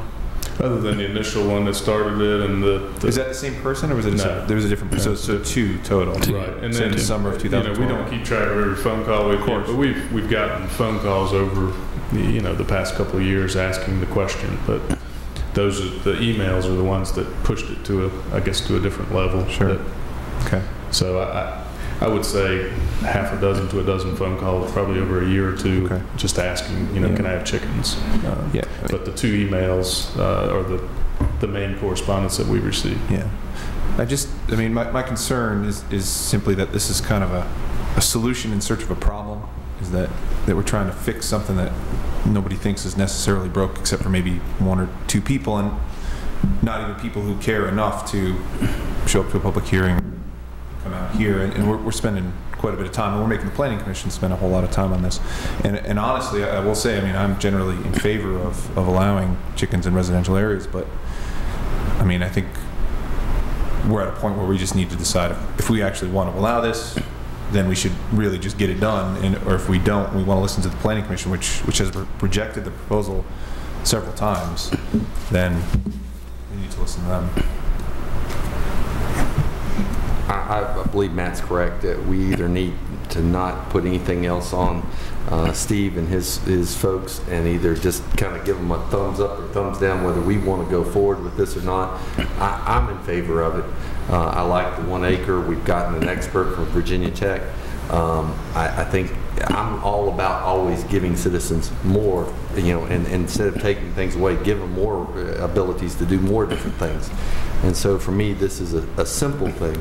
I think we've got some good guidelines, but at the same time, you know, I know that the Planning Commission kind of agreed a little bit with what Matt was saying, is we haven't had a lot of input. This isn't that big of a problem. And so let's not worry about it. But I do remember one of the things was basically a sale of a house did not go through because they couldn't have chickens. And that there's some of these tracts of land, there's 600 acres that cannot have a single chicken on it. And it's just like this fellow that emailed us. He's got 9 acres of land and he can't have a single chicken on his property, but he could have several dogs. We're going to create a lot more problems. Well, he's zoned R2, and we're talking about R1. No, we're talking about all residential districts. Okay. Or I'll give you at least that's what's proposed in the ordinance. Yeah. I'll give you my problem with it. Okay. I am against it. I'd rather see the people down zone so they could do it within the law today. The reason I'm against it is if you have it in a residential area and you're 1 acre in the center of several homes around you, those chickens are going to bring in raccoons, they're going to bring in snakes, they're going to bring in possums that might not be there.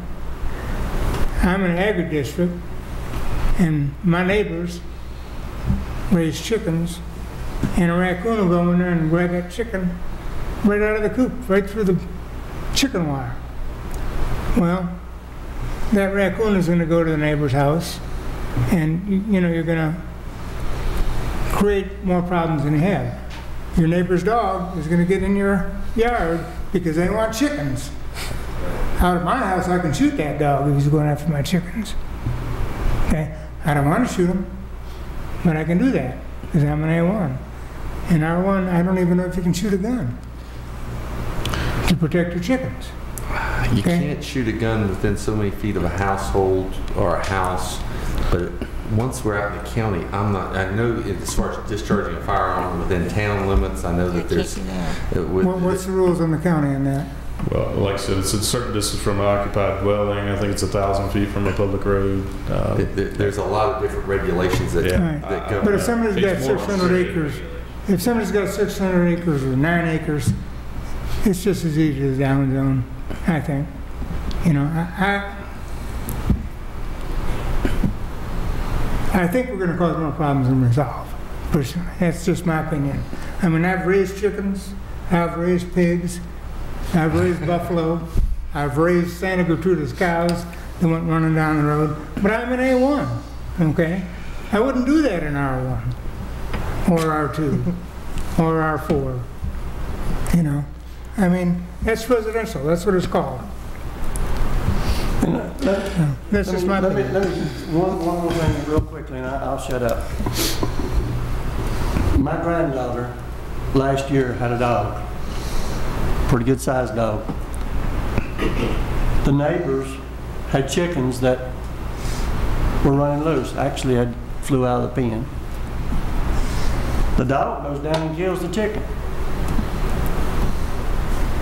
They made her do one of two things. Get rid of the dog, put it in the pound, or kill the dog, was her choices. There was no keeping the dog. What? Yeah. Why would you put the dog in the She could have put him in a pound and let him be adopted or lived his life until they once the dog goes after chickens, they don't stop. In Elliston, the big metropolis, Now, that happened. And who made them do this? I don't know. I guess the sheriff's department. I don't know. They called the police, and I guess animal control. I don't know. No, it wasn't.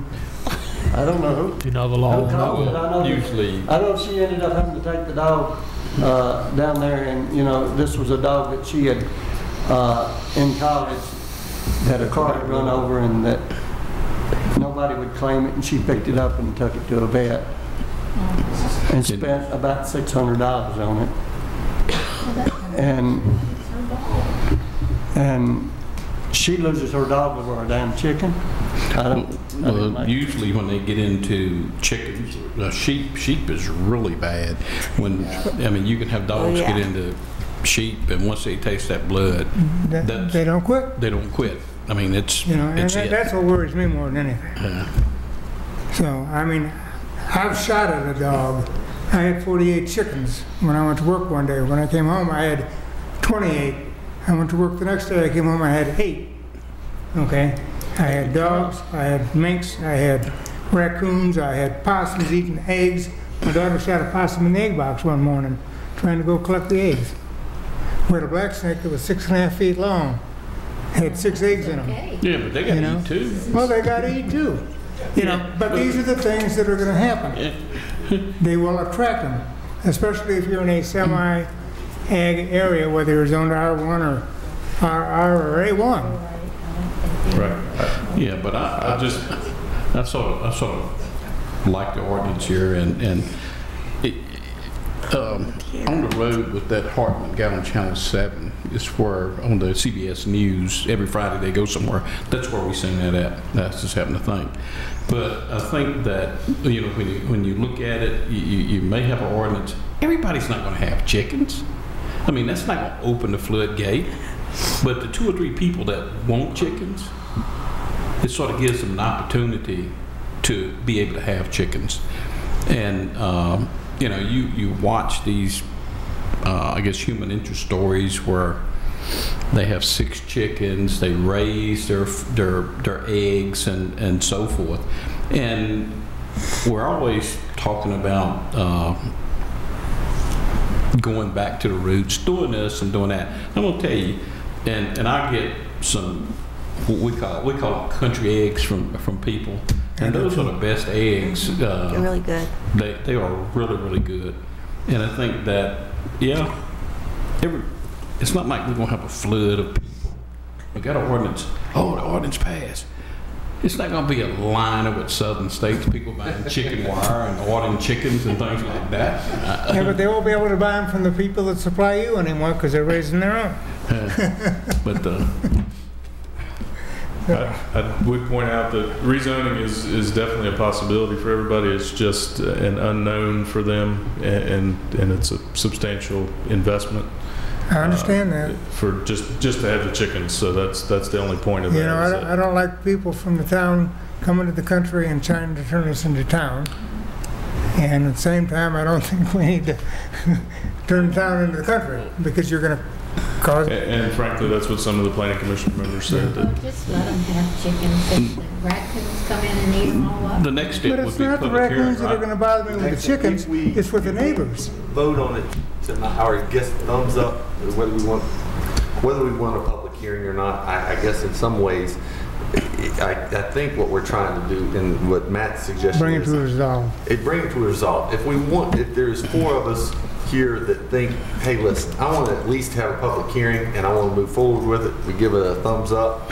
If there are 4 of us that said, no, this is not what we need to do, we give it a thumbs down and we move on so Steve and his staff don't spend any. All right.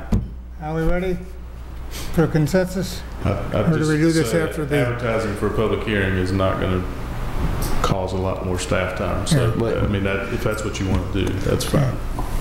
Do we have a consensus to go forward? Or raise your thumb if you want to go forward. I think we need to hear what the public has to say, if anybody shows up. All right, so there's 2, 3. 3. Okay. Thumbs down. I'm neutral. I could go either way. I mean, if you just want to get then we over quit it. because there's no Tie vote. Okay, come on, Mary. Come on. All right, let's go to the public hearing. Let everybody come and talk about chickens, because then we can still decide whether to have it or not. That's right. All right, there you go. I would like, if we advertise a public hearing, since maybe just the four of us who voted to go forward or suggested go forward with the public hearing, I like the suggestion about perhaps the increased acreage requirement and the increased setback at least, up to 2 acres and then a 50-foot instead of the 25-foot. So I don't. Would that have to be? That would have to be included, right, in the public hearing? Yes. Well, You can always change it. You can always change it later. You can put it in now and then go down. Or you can always change it. Okay, so if you guys want to consider now, I recommend putting it in. Yeah. Yeah. All right. Yes. Next. Okay. Yeah, that's Thank right. you. 2 acres and 50-foot setback. 2 acres and 50-foot setback. Yeah. That's your prerogative. That's reasonable. Okay. All right, next is the Only females. National Heritage Area. Mr. Chair, I'll take this one, and maybe we can get through it pretty quick. We've had a request from Jack Hinchelwood, who is the executive director of the Crooked Road. The Crooked Road has proposed that the 19-county, 4-city region of Southwest Virginia be designated as a National Heritage Area based on the region's unique musical heritage and its significant role in the formation of American music. Jack talked to the city and town managers about this a couple of months ago, and is now sending out information to the various boards and councils asking that the localities either consider a resolution or a letter of support in favor of this designation. The primary reason that the Crooked Road is looking for this is it will make, well, it'll bring well-deserved recognition to the region, and it'll make the Crooked Road eligible for possible matching funding to enhance the program's musical heritage. I certainly think it's a worthy thing for you to consider. Whether you want to do it as a letter of support, or whether you want to do it as a resolution, I'll leave that up to the board. If you want to do it, if you do want to do it, just let staff know by consensus what you'd like to do, and we'll bring something back to you for your consideration. But that's my introduction. Okay, where are we at on that, folks? Where are we at? Do we want to thumbs Can I up? ask just a couple of questions Yeah. in regards to it? And I think Jack covered some of this, but is there any indication that there's any threat that personal property rights, and that somehow in voting for this, that we're going to be giving up any authority, any power whatsoever? No. And you know, you get a lot of things on emails, and you see some localities maybe even voting against this. Is there anything that's showing that we're giving up any authority whatsoever, other than supporting something about, you know, and honoring the heritage that is music of these mountains? No, not at all. Matter of fact, is there anything here saying that we're giving up the rights to the federal government? No. Any legislation, anything like that? No, sir. Thank you. No, sir. Any other questions, comments? I did ask.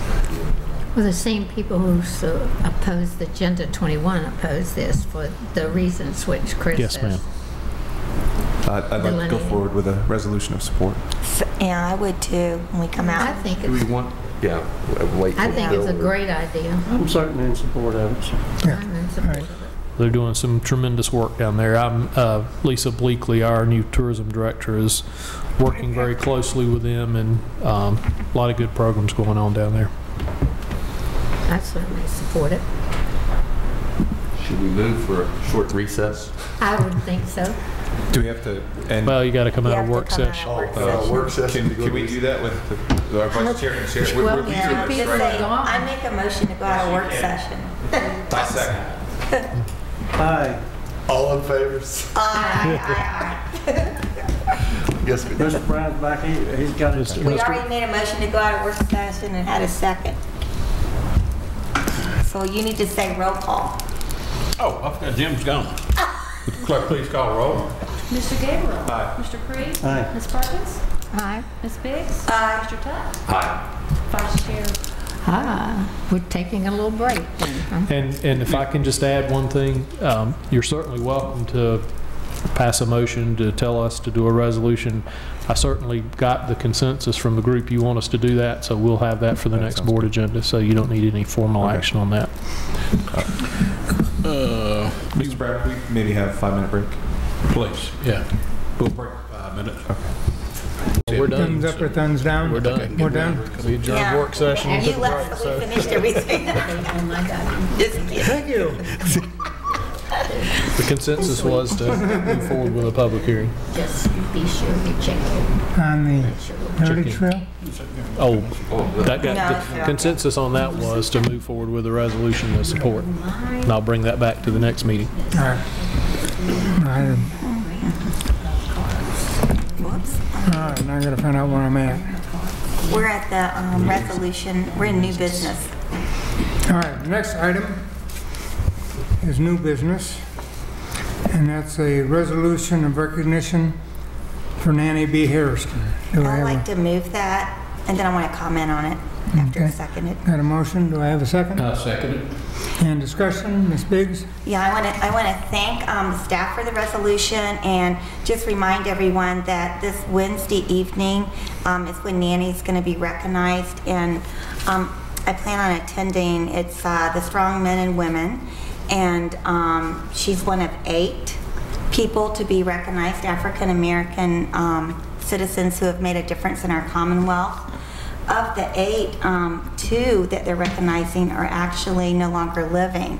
So this goes back to recognizing people from the past in education and also in politics and in community work.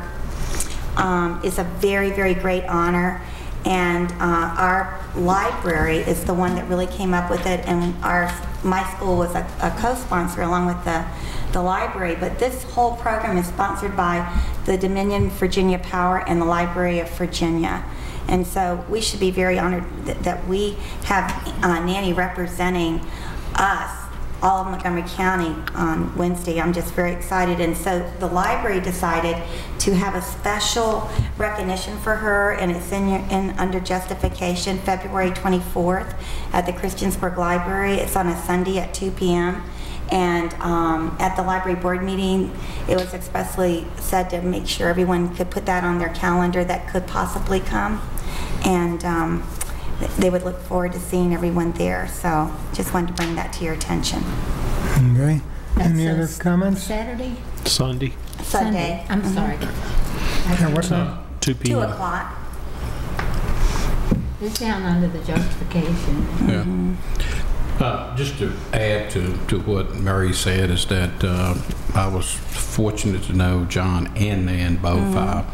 Attended high school with their children, and matter of fact, I don't know how many meals that I've had in their home.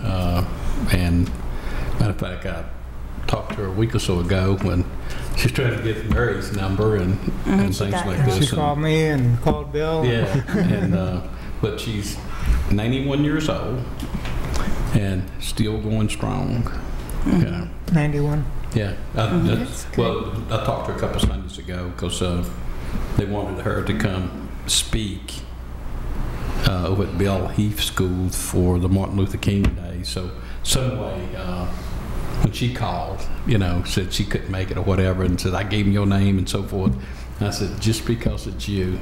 And she gets a little bit confused at times. Sometimes she one of my uncles, before Nan even came here, we lived out in the coal fields too, and had an uncle.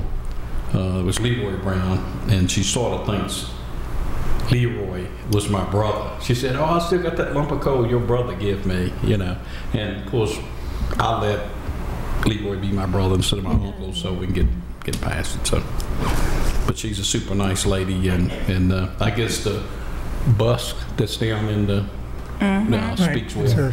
Yeah, speaks well of her. Well, even her work went back to inviting children to her home and helping them within her home, and having Virginia Tech students in her home when they would come to Virginia Tech. I mean, African American students. And I mean, when you look back at what she and her husband over the year, I mean, when you read all of the things that went into this application, it is just unbelievable.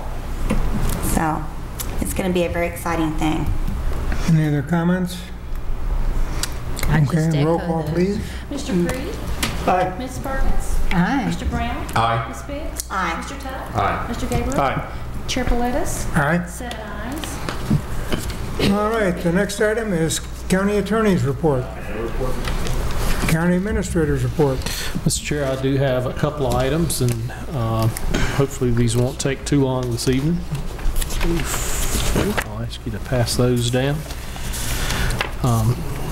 One of the things that I know the board has been very interested in doing is getting some meetings set up for the next couple of months, and work this afternoon to try to put a calendar together for you to begin to look at and give me your thoughts to. Went through June and looked at the meetings that we already have scheduled.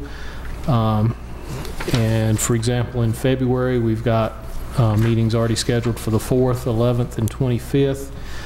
We've talked for a couple of months about scheduling a work session to follow up from our planning session that we had in the fall last year. And there's 4 dates that are available for that possibility. And then I wanted to pass out in February, we've been invited, let me pass this out, they confirmed it today. Roanoke County is hosting what they're calling an Economic Development Summit on Thursday, February 28th. And they have asked Montgomery County as well as Franklin County and Botetourt County to attend that meeting, to join them.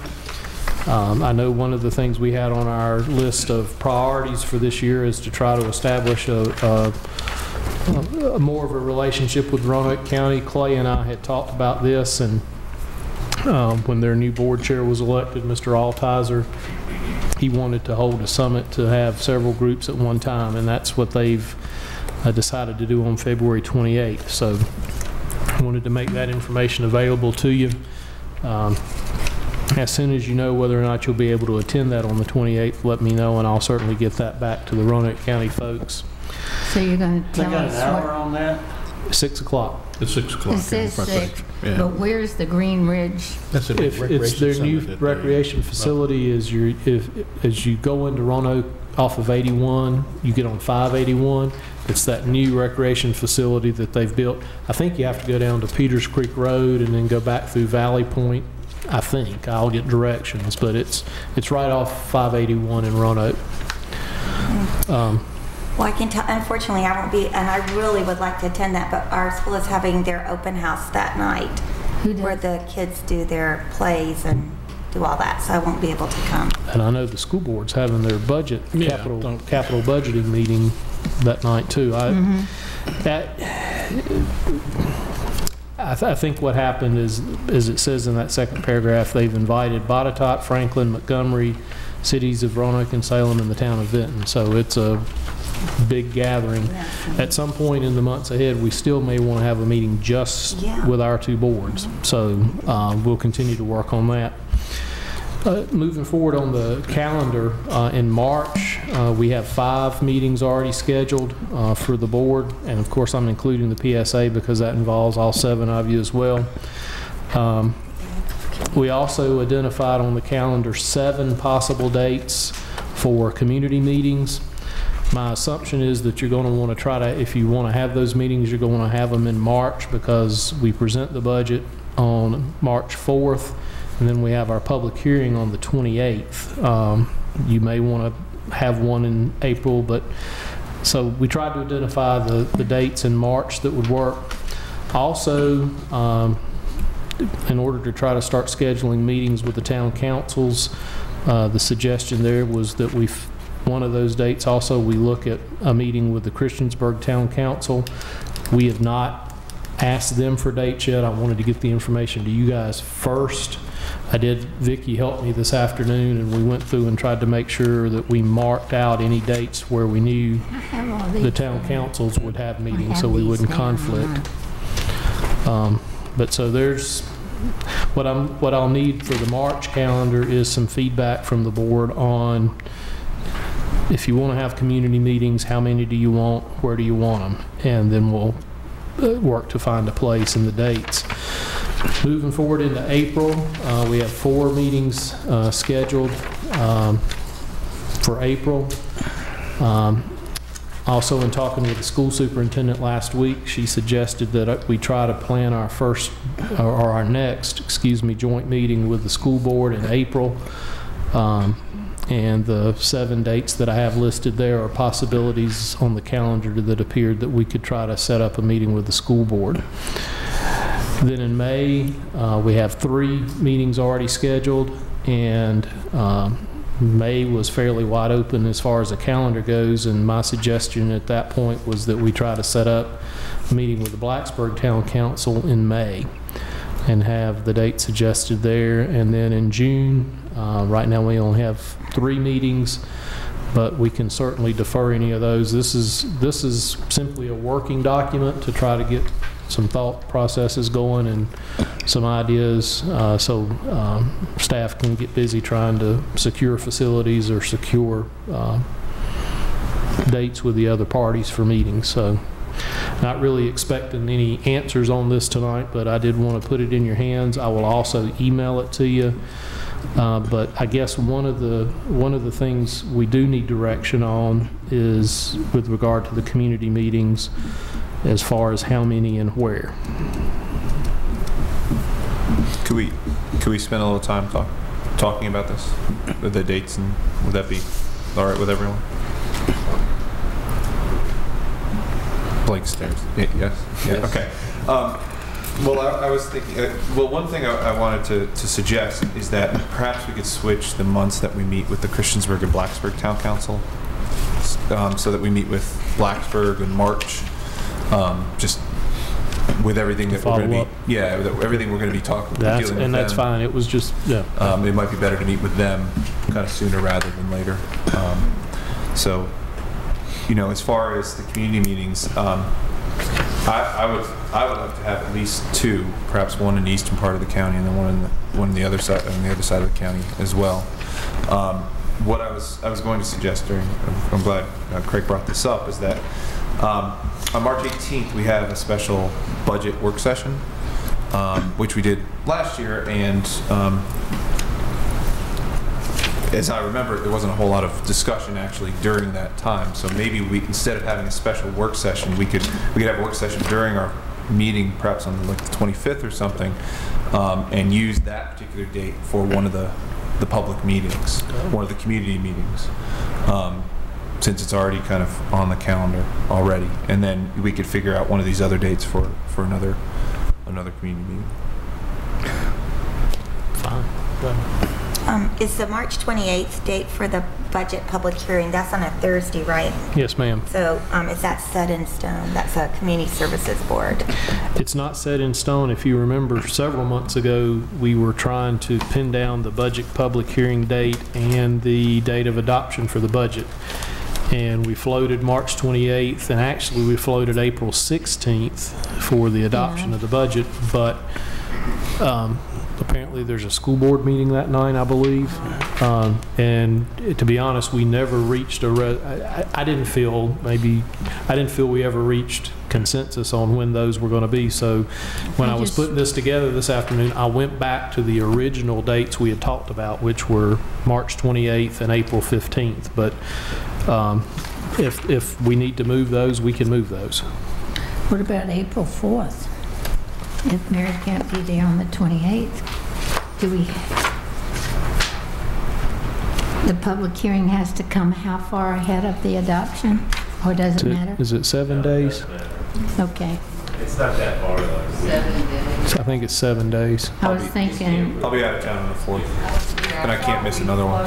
April 4th before. I'll be out of town. Yeah. I missed last year. I can't miss this year's again. Sorry. So. Well, what about the 21st? Is that too early? That would be fine with me. The 21st of the public hearing? Is that too early? March. See, we have a meeting on the 18th, the Monday night, a work. You just have to wait at least 7 days between the public hearing and the How long? 7.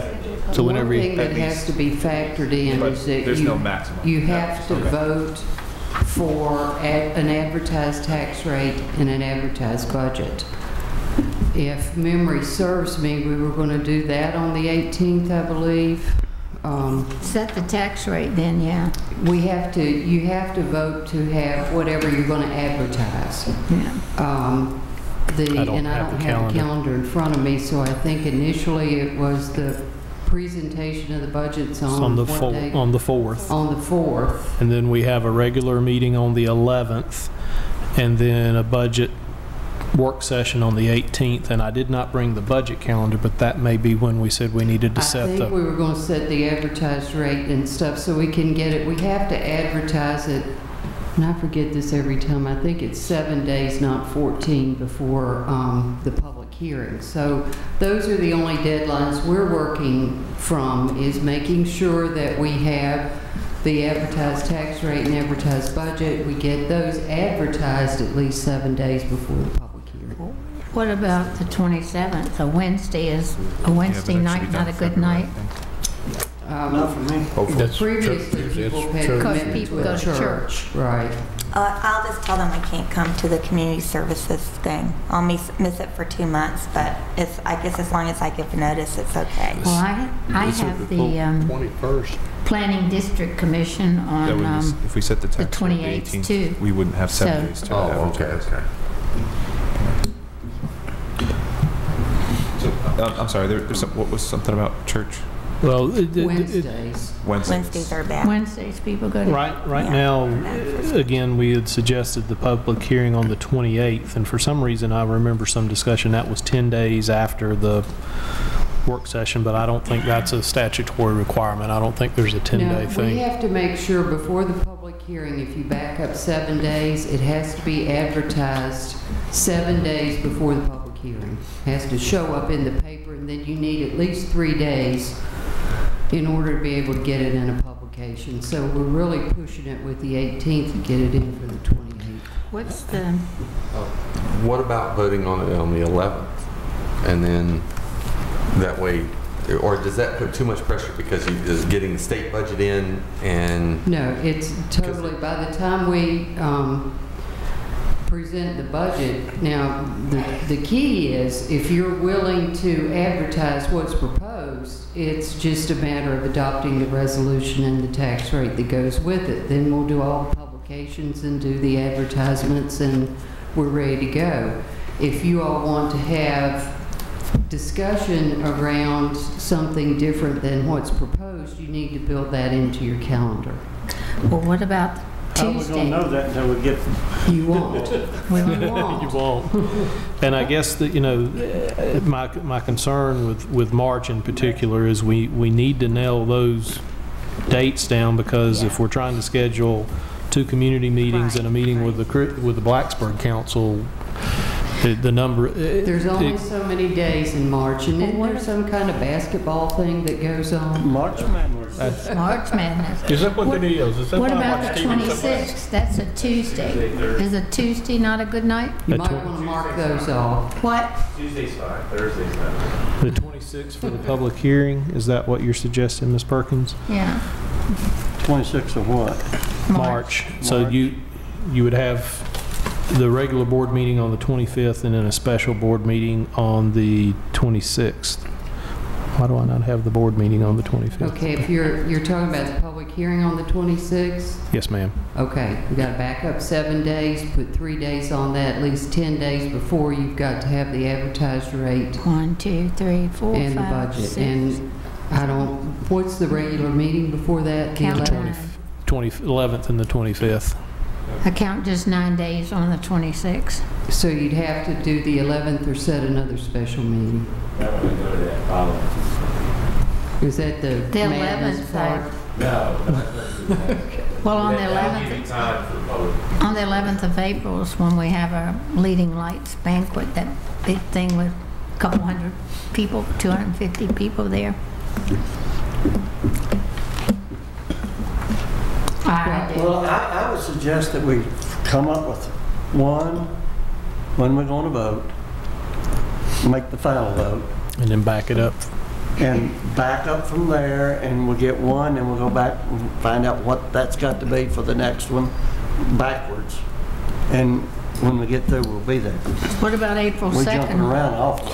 Well, is there any, let's start with that suggestion. Is there any conflict with Monday, April 15th to vote on the budget? No. We initially said that was tax day, but then everybody also said if you're not done by 6 o'clock that night, you're in trouble anyway. So that's why we went back to Monday, April 15th to That vote works for on me. the, is there any issue with Monday, April 15th? I just figured all out and send me an email. I have 2 bad days, and the only days I have bad is April the 1st and then the 29th of March. Otherwise, I can pretty much do anything on any evening, and I can work around those things. So I'm easily get along. What comes then, what do we need to have before we have the vote on the budget? If we vote on the budget April 15th, when do we need to have the We got to public? back up and have your public hearing.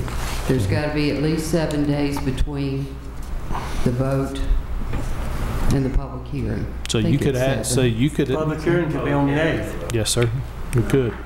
Pardon me? Public hearing could be on April the 8th. That's a regular board It's meeting. got to be 7 days. We wouldn't know until the following day to be able to advertise it, though, right? Right. We don't No. have to advertise the vote. You just have to have the public hearing in 7 days separation. Yeah, because there's no decision made. What And you can, if we could, and this might help everybody, if we could talk, if I could talk with Mr. Frank and get the PSA meeting maybe an hour before.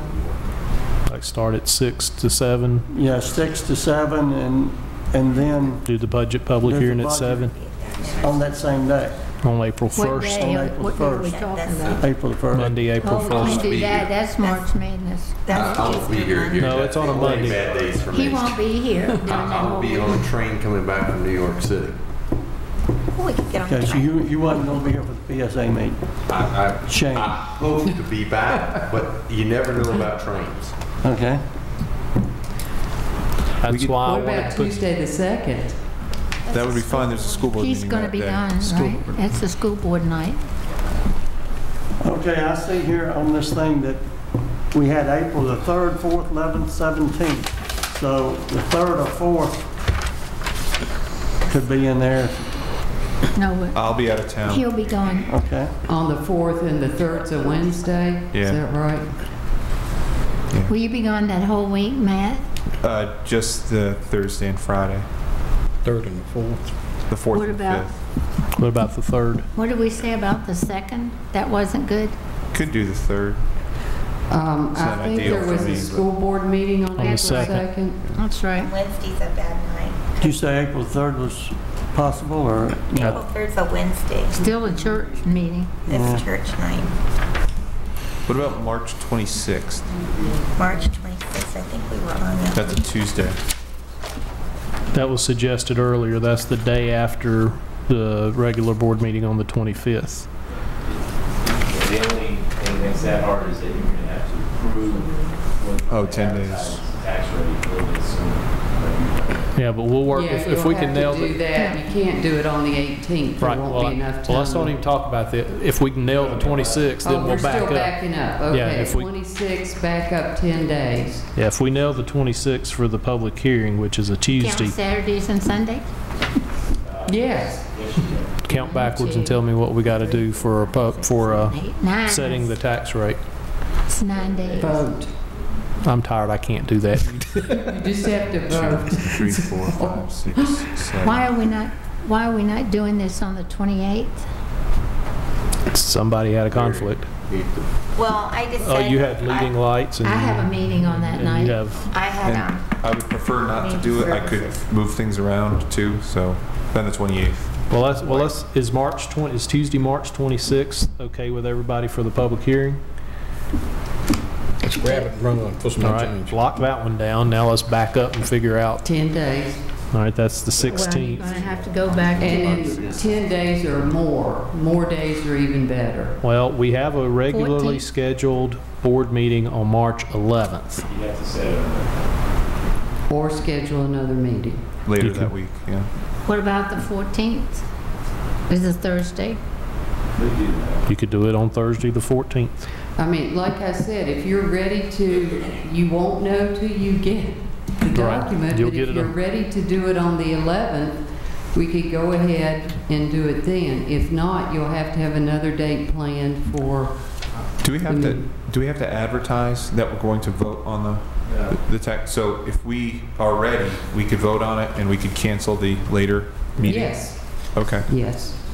I would You just could. have- The only, again, I just want to caution you, we're looking at potentially setting up 9 meetings in March. And so if you start monkeying with a date, it's going to throw a whole lot of other stuff No, I out of whack. understand. But if we set, like, I think Annette just said, maybe schedule a work session to vote on the budget on the 14th, but we have a regularly scheduled meeting on the 11th. And if we're all okay, for whatever reason, with the budget, and we vote on it on the 11th, then we can cancel the 14th meeting. Right, and what you could do, again, is, right, that, that's what the meeting on the 18th, I think, was originally scheduled for, Yeah. was a Yes. work session, and to discuss that. We could do that on the 14th, and then use the 18th as a community meeting night if you wanted to.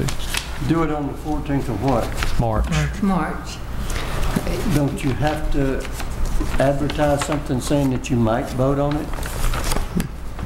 No, all you're doing is voting to set the advertised tax rate.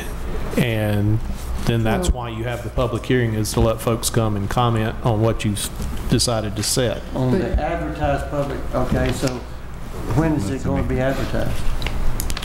Well, if you vote on it on March 14th, it would be advertised on the 15th. Well, we can't get it in the paper. Or the 6th, yeah, I'm It'll sorry. probably- Following Sunday. 3 days from there would be the Thank you, that's why, earliest we can thank get you, it in. I'm sorry, you're right. So if we did it on the 14th, it would be in Sunday, the 17th's paper. We which- always try whatever date it's set to make sure that we get it in a Sunday or the Saturday or both with the 2 upcoming papers. I'm lost, so just let me know what y'all's... Well, did we land on the 26th? Yes, Is that where we are? yes, that's in there. Okay, then probably the best suggestion is what Matt offered. I agree. Is set the 14th for a work session. We'll have a work session on the 11th. If everyone is prepared, we'll go ahead and get that over with, and then you can free up the 14th at that point in time. If not, then you can meet on the 14th. And in terms of advertising, we'll have to let people know there's a meeting, that there's a work session on it, and so it's not that it won't be advertised at all, but we will have to let the press know that the board will be having a meeting. It is not a newspaper advertisement like the advertising the whole budget document, but it will be advertised that the board will be We're having a going meeting. to advertise that we're going to do something on the 14th, but we might do it on the 11th. What will be, your agenda will be publicized as you will be having a work session on the budget on the 11th, and then you're proposing that there may be a work session on the 14th. That's what. And at one of those, either the 11th or the 14th, you'll hopefully vote to set an advertised rate, and that will be heard at the public hearing on the 26th. All right, what time? Yeah, the problem, I got a problem with that somewhat. And the problem that I've got is that probably the most important thing that we do on this board, we're not going to tell the people exactly when we're going to do it. Tell them we may do it on the 11th. Well, we may do it on the 14th. Well, now let me back up. You're not adopting the tax rate. You're just advertising it for the public hearing, and then after that's when you make your final decisions and vote. Okay. The final vote on the budget and the tax rate right now is slated for April 15th. So still for the 15th. Yes, sir. Okay. Yeah. This is just to advertise. I'm sorry. No, I'm sorry. This is just the advertising. No. I agree with you. We absolutely. All right, well, here's what I've got for March now, unless you tell me otherwise. The meeting on the 4th didn't change. The meeting on the 11th is the regular Board of Supervisors meeting. We'll also have a budget work session as a part of that meeting on the 11th. We're scheduling an additional budget work session on Thursday, March 14th, if needed. So that'll be the additional. Right now, if we do that, then there's no need to have an additional budget work session on the 18th. So that frees the 18th up for a community meeting or whatever you guys would like to do with that. The 25th is a regular meeting, and then the public hearing, instead of Thursday the 28th, will be on Tuesday the 26th of March. And so what time? We had 6 before. 6 o'clock, yes ma'am. Usually we do those at 6. Is that, well, that may be too early for some people to come. Well, we can do it, I mean, that, that's... I mean, it's whenever you want to have it. I think normally we have the hearing on the proposed tax rate first and then followed by the budget. We have to have 2 separate hearings. But you usually have them both at one meeting. Same day. Same day, but you have one before We the other. hear everybody who wants to speak on the tax rate and close that, and then open one on the budget and hear everybody who wants to speak on that. Well, let me do this if it's okay with the board. We've made some changes to the calendar. Some of those changes also knock out a few of the dates. I've heard that we want to switch, trying to schedule the Christiansburg Council before the Blacksburg got that backwards. Blacksburg Council before the Christiansburg Council. Right. Let me go back tomorrow and clean this up, email it to everybody, and ask you to start looking. The other thing, I did hear from Supervisor Gabriele that we'd like at least 2 community meetings. I guess we need to find some consensus on community meetings and also where, just so we can kind of start looking at that in terms of the calendar as well. So that's really all I need is some additional feedback on that. Well, it seemed like, I mean, maybe someplace like Christiansburg Middle School, that seemed to be at least from what I understand, that was a good venue for the eastern half of the county, and then maybe someplace like either... people didn't come to that one. But there was a ball game, but there was something was going on that night that we were competing against, because I had a couple of different people say, I was going to come, but there was something else going on. I think we only had like 4 citizens, so maybe that's why. Oh, really? Okay. All the others were really well attended. But, you know, we meet here. We had really good attendance in Charlottesville. We did not meet out in Reiner. I wouldn't mind going. Yeah, we can go to Reiner. That'd be fun. Yeah, sure. Yeah, maybe at one of the high school or something out there. And then I thought the Blacksburg Library was a good venue for the eastern half. Or we could do it out like a Kips or something like that, too, if that would be better. That'd be fine, too. At one Kips, the library. Well, do we want to try to do someplace different? Maybe even Prices Fork a little bit farther? I think we got quite a few people at Kips from the Prices Fork area because they wanted to talk about the old school quite a bit. Yeah. But I was trying to think of going to some different places than we went necessarily. Yeah, you know, going to Reiner and then maybe going out to Prices. That could work. That would be the only 2 areas, I guess, that we didn't go to. We didn't. Because we met in Christiansburg, we met in Blacksburg, we met at Kips, and then we met in Charlottesville, so that would cover everybody. Sounds good to me. That'd be fine. So Prices Fork and maybe somewhere out in Auburn. Yeah, Prices Fork and Reiner. Yeah. Is everybody okay with 2? Is that? Yeah. And I would suggest, again, that March 18th be one of those dates. Okay. It doesn't matter which one it is, but since we have that date kind of set aside anyway. That's a Monday. That's a Monday night. All right. Yep. Can I ask, before I get off the dates subject, we can certainly send out an email on this, but does anybody know for sure, up or down, as far as the meeting on February 28th in Roanoke County? I had to plan on it. Who can be there and who can't? I'd like to attend. I think I'll be able to attend. It Okay. looks like I don't have anything major scheduled at that point in time. All right. Don't know. I have PDC on that night, so I don't know. I would have to cancel that meeting. I don't know how to put this thing on my calendar for like a joint meeting with the school board. I mean, I've been seeing something. Well, that Thursday night, the 28th, is the same night that the school board is having their meeting to talk about their capital facilities planning. That's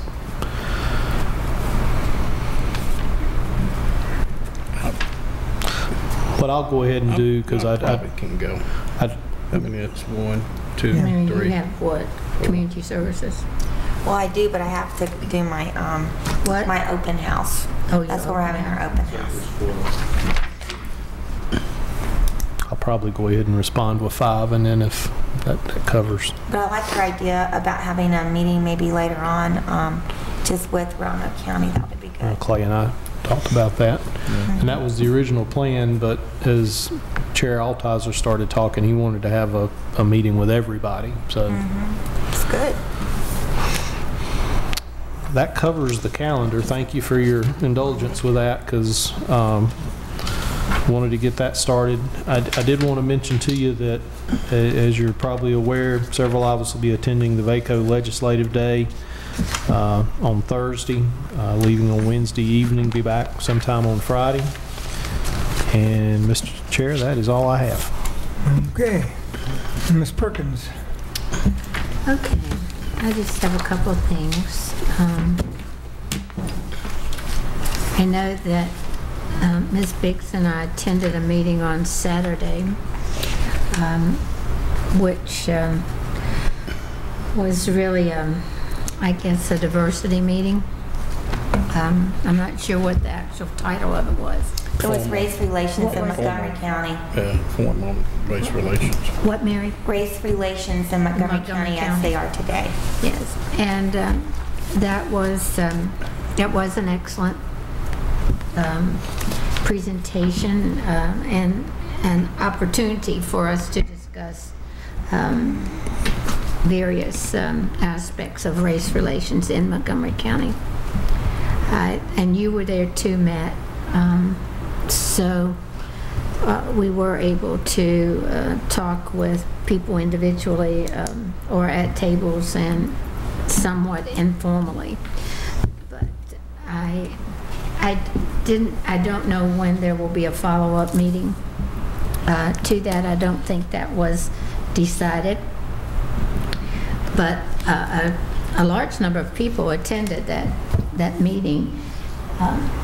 And so I think more such meetings would be valuable in an effort to get people together to discuss what might be some common ground, as well as some problems that do exist. And Matt, you and Mary can chime in on some other things about that. The other thing is, I just wanted to present to you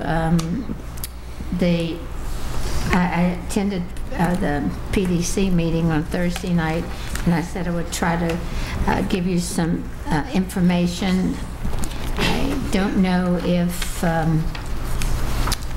Craig, you've included often the agenda. I would like to just submit the agenda to you, and also the budget, or the proposed budget, and let you all just see how much money and what kinds of projects are out there. If you have questions, of course I've written all over most of it, but I think I have some that are not too bad. So if you'd like to see that, I'll give that to you. You also know that we had an assessment of what can we do to make certain that more people know about what the PDC is, and so there were 5 items which became the top items for the PDC to work on in the coming year. And the first was to host and facilitate some regional groups to have some dialogue regarding some specific challenges that we do face. Hold a New River Valley annual summit meeting again to bring people together. All of these are designed for communication. No dates have been set to continue. And the city, town, county manager, administrator meetings, I think Craig attends those with Kevin. And the 4th thing was to again have some more informal discussion with county and town government groups such as our Board of Supervisors or the Town Council, and just an internal deal to have some committee structure with the PDC. But all in all, it was basically to talk about how to get the word about PDC out, how to have more communication with the government agencies as well as with the community and various groups within the community. Invite them into meetings if possible, and also go out to the groups to meet. So anyway, I'm going to leave these with Craig. Glad you sent those out. You can get them scanned in for your... I'll send them out as part of my Friday report. Yes, ma'am. Yeah, but I think you'll be interested in the budget as much as anything. If you have questions, I'll try to talk to you about it, because the breakdown, just to give you heads up, Montgomery County gives the most money to the PDC. It will be in excess of, this is based on the number of individuals, it'll be $38,413.75.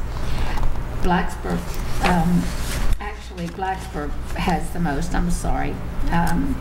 Blacksburg gives $42,258. We give $38,413. Pulaski County is probably right there beside us. It's $29,000. And then Christiansburg gives $26,000. So those are the amounts of money that are the largest sums that come from just membership only. Then the rest you can see from the budget. So, and with that, I don't know, I'm sure there's something else I need to tell you, but that's enough for right now. Thank you. Okay. Mr. Brown. The meeting on the form on, I guess, race relations, I had signed up to attend that, but I attended a funeral, and matter of fact, I conversed with Mr. Meadows, who was without power. I was, so I was roughing it. Hated that we missed that, because I had really planned to attend it, but you can't predict when people are going to pass, and so you have to make a decision on attend the forum or attend the funeral. That's it. That's it. Ms. Biggs? Well, I was just going to comment on that particular meeting. Penny Franklin, who serves on our school board, was a real integral part of getting that whole thing going and getting a lot of the people there. And Matt and I were, I guess it was a group that met. You divide into different groups that you might be interested in, and we sort of saw an interest in the fact that one of the things that was stated is that we do not have a lot of African Americans that serve on commissions and boards and that kind of thing. And so we got sort of it, once we got in the big group, then we were in separate little groups. And I guess all this information is going to come back, but part of the discussion was maybe we aren't reaching people in general a lot with, like we advertise in the newspaper and word of mouth, and we talk about it at the board meetings, but maybe we need to get the word out about some of our appointments to different things through some other channels. And so, that sort of came up into the discussion, and different ideas were suggested about networking with groups that are, like the NAACP, maybe church groups, whatever. Right. There wasn't really a decision made, but a lot of suggestions were made, and I guess these will all come back at some time. Is that what you got, Matt? Yeah, I think we're supposed to get a follow-up. Yeah, to help with that. Just pass it again. And then I just wanted to tell you that on January 24th, I did attend the Community Services Board meeting with our new director, Dr. Susan Baker. She's off to a great start. Really has enjoyed her time so far meeting with all the different staff, and she seems very, very interested and able to take on that job. It's a very challenging job, and especially with the mental health issues that have been brought to the forefront since the Newtown shooting. A lot of this is coming back to be mental health issues, and so I think she's going to be a great asset to their group over there. On the library board, I wanted to bring to your attention, if you want to put on your calendar ahead of time, on March 20th, there's going to be a library board reception for Montgomery County supervisors in the town of Blacksburg and Christiansburg at the Blacksburg Library at 7:30. You'll be getting an official invitation, but you might want to put that on your calendar What ahead day, of time. Mary? 20th. March 20th. Wednesday, March 20th. And let me see. And the only other thing, let me see what I have here. I attended the NBC Development Corporation meeting, and that was January 23rd, and it was really great to see Brenda Rigney back at work, and she was doing great, and the meeting went fine. We didn't really have anyone asking for a loan, but we did go over our finances, and just, we need to have a quarterly meeting, so it went well. And that's all I have. Okay. Supervisor Tuck. Well, one, I hope to attend the meeting on race relations, but I was at the same funeral down in McCoy with Supervisor Brown. We got one issue that I think is a positive. The Law Library Committee, which is separate from the library, was met. We negotiated a contract with LexisNexis, reduced that price down to about $8,000. But in addition, we're able to set up 2 satellite stations at the Blacksburg Library. So if someone's got some legal research to do and the courthouse is closed, they can go over to the Blacksburg Library at no additional cost to the county and be able to utilize that. The only thing that came out of the Law Library Fund was funds to, of course, to purchase LexisNexis, which was already being done. But also, in addition, there was a computer purchase. We're going to see how that works out, and I'm hopeful for that. And now the next issue is something that a little bit anecdotal. I was appointed over in Giles County to an individual, a juvenile, who was charged with some incredibly serious crimes. The first thing that happens when that takes place is there's a detention hearing. Should that juvenile remain in the detention home? They do that in Giles County, that initial hearing, rather than transport them back and forth by video. I started to talk with my client, and they clear out the courtroom so you can talk with your client in private. And then I noticed my client's eyes just stray over to the side, and I said, "Young man, is there someone else in the room listening to our conversation?" And sure and behold, there was someone in there. Now, one of the most sacred things is attorney-client privilege, but they don't have a place in the detention home that is secure. They basically utilize one of the offices, and so they can't leave a juvenile alone in that office. They have to sit there and monitor with them. In order to be able to make it work, I then had to go talk on the telephone out, and then the juvenile, they apparently stretched the telephone out to the common area, if you're familiar with the detention home, so he then could talk to me, but they could observe him in that area and without being able to hear. The time is going to come, as Mr. Young made that presentation, where we are going to have to face a bill to upgrade that detention center. And whether it's from a 1984 action saying there's a violation of your civil rights, saying that you didn't have attorney-client privilege, you didn't have a secure place to meet with your client, or it comes that we voluntarily go forward and start moving forward to make renovations there. I think one of the two is going to happen. Again, I went to meet with my client.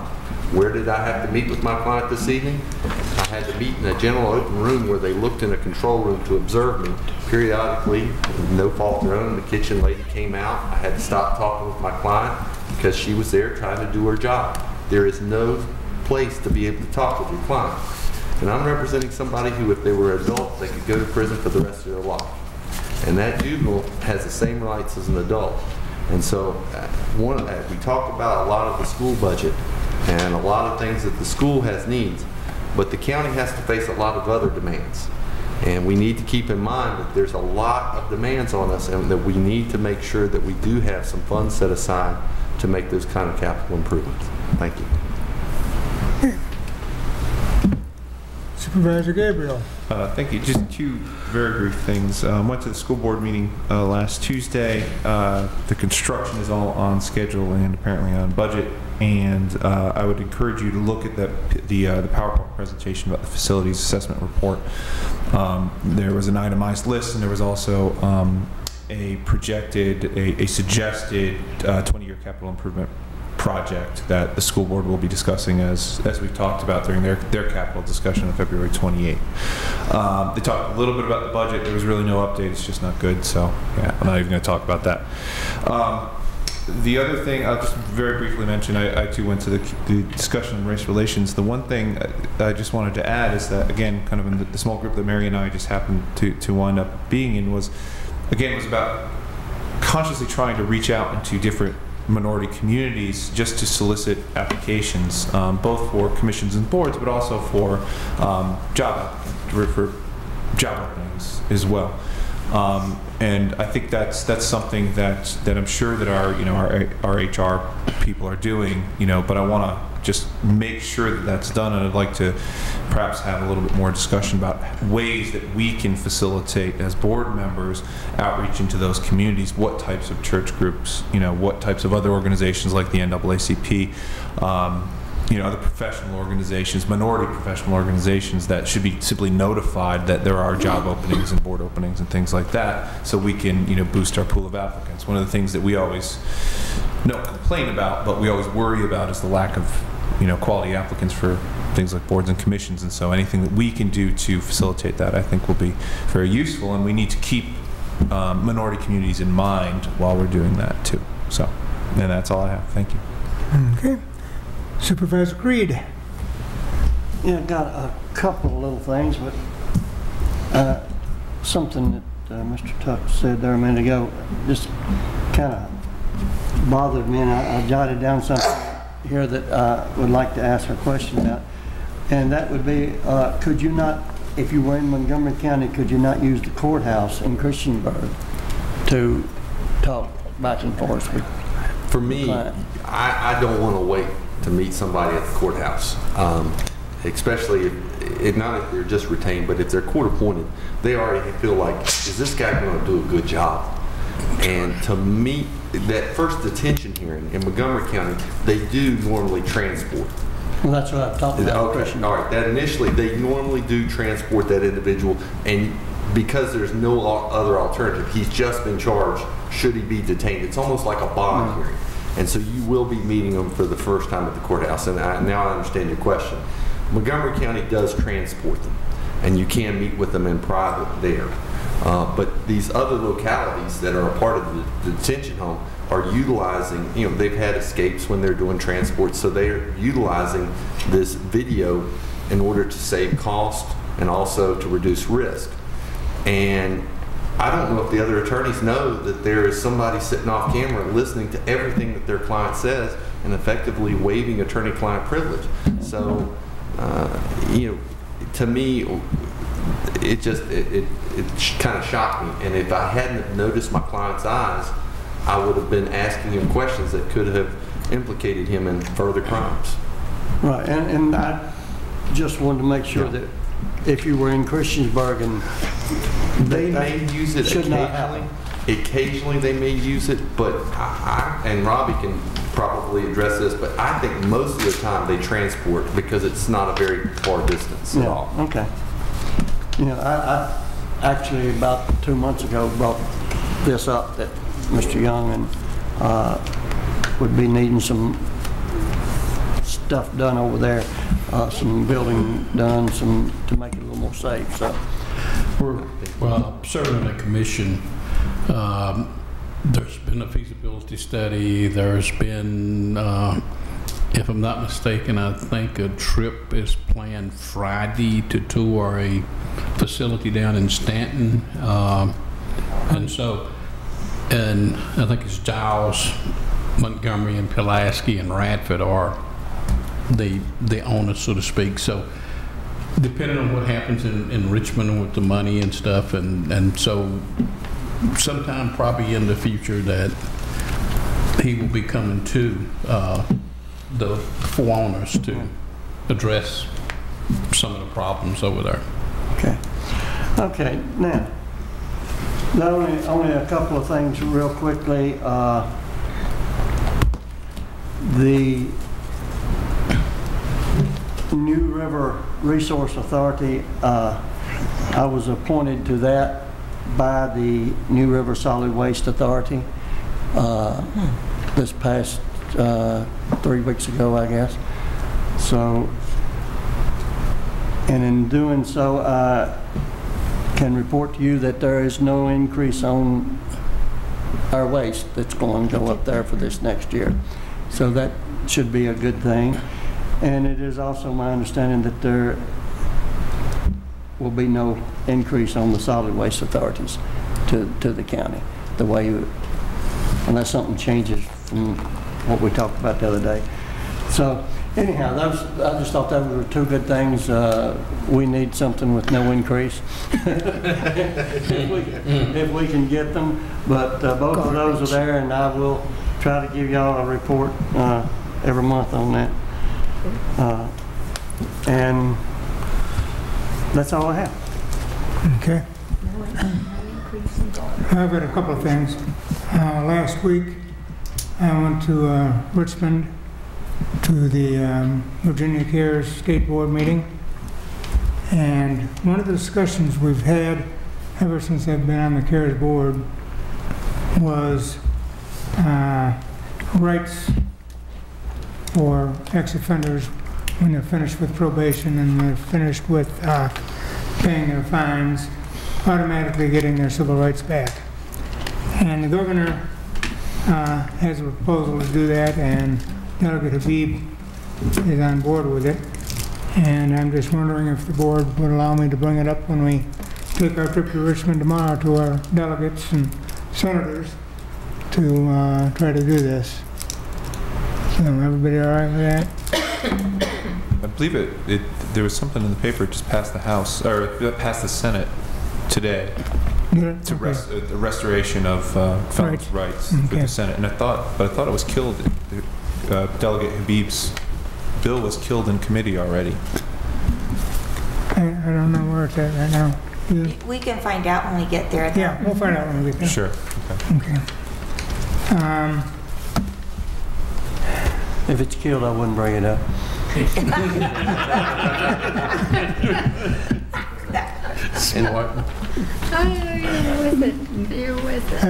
I guess that's really all I have. That was the main thing.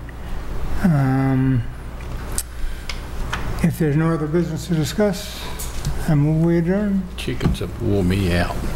Just say we adjourn. We are adjourned. We're done. We are. Chickens have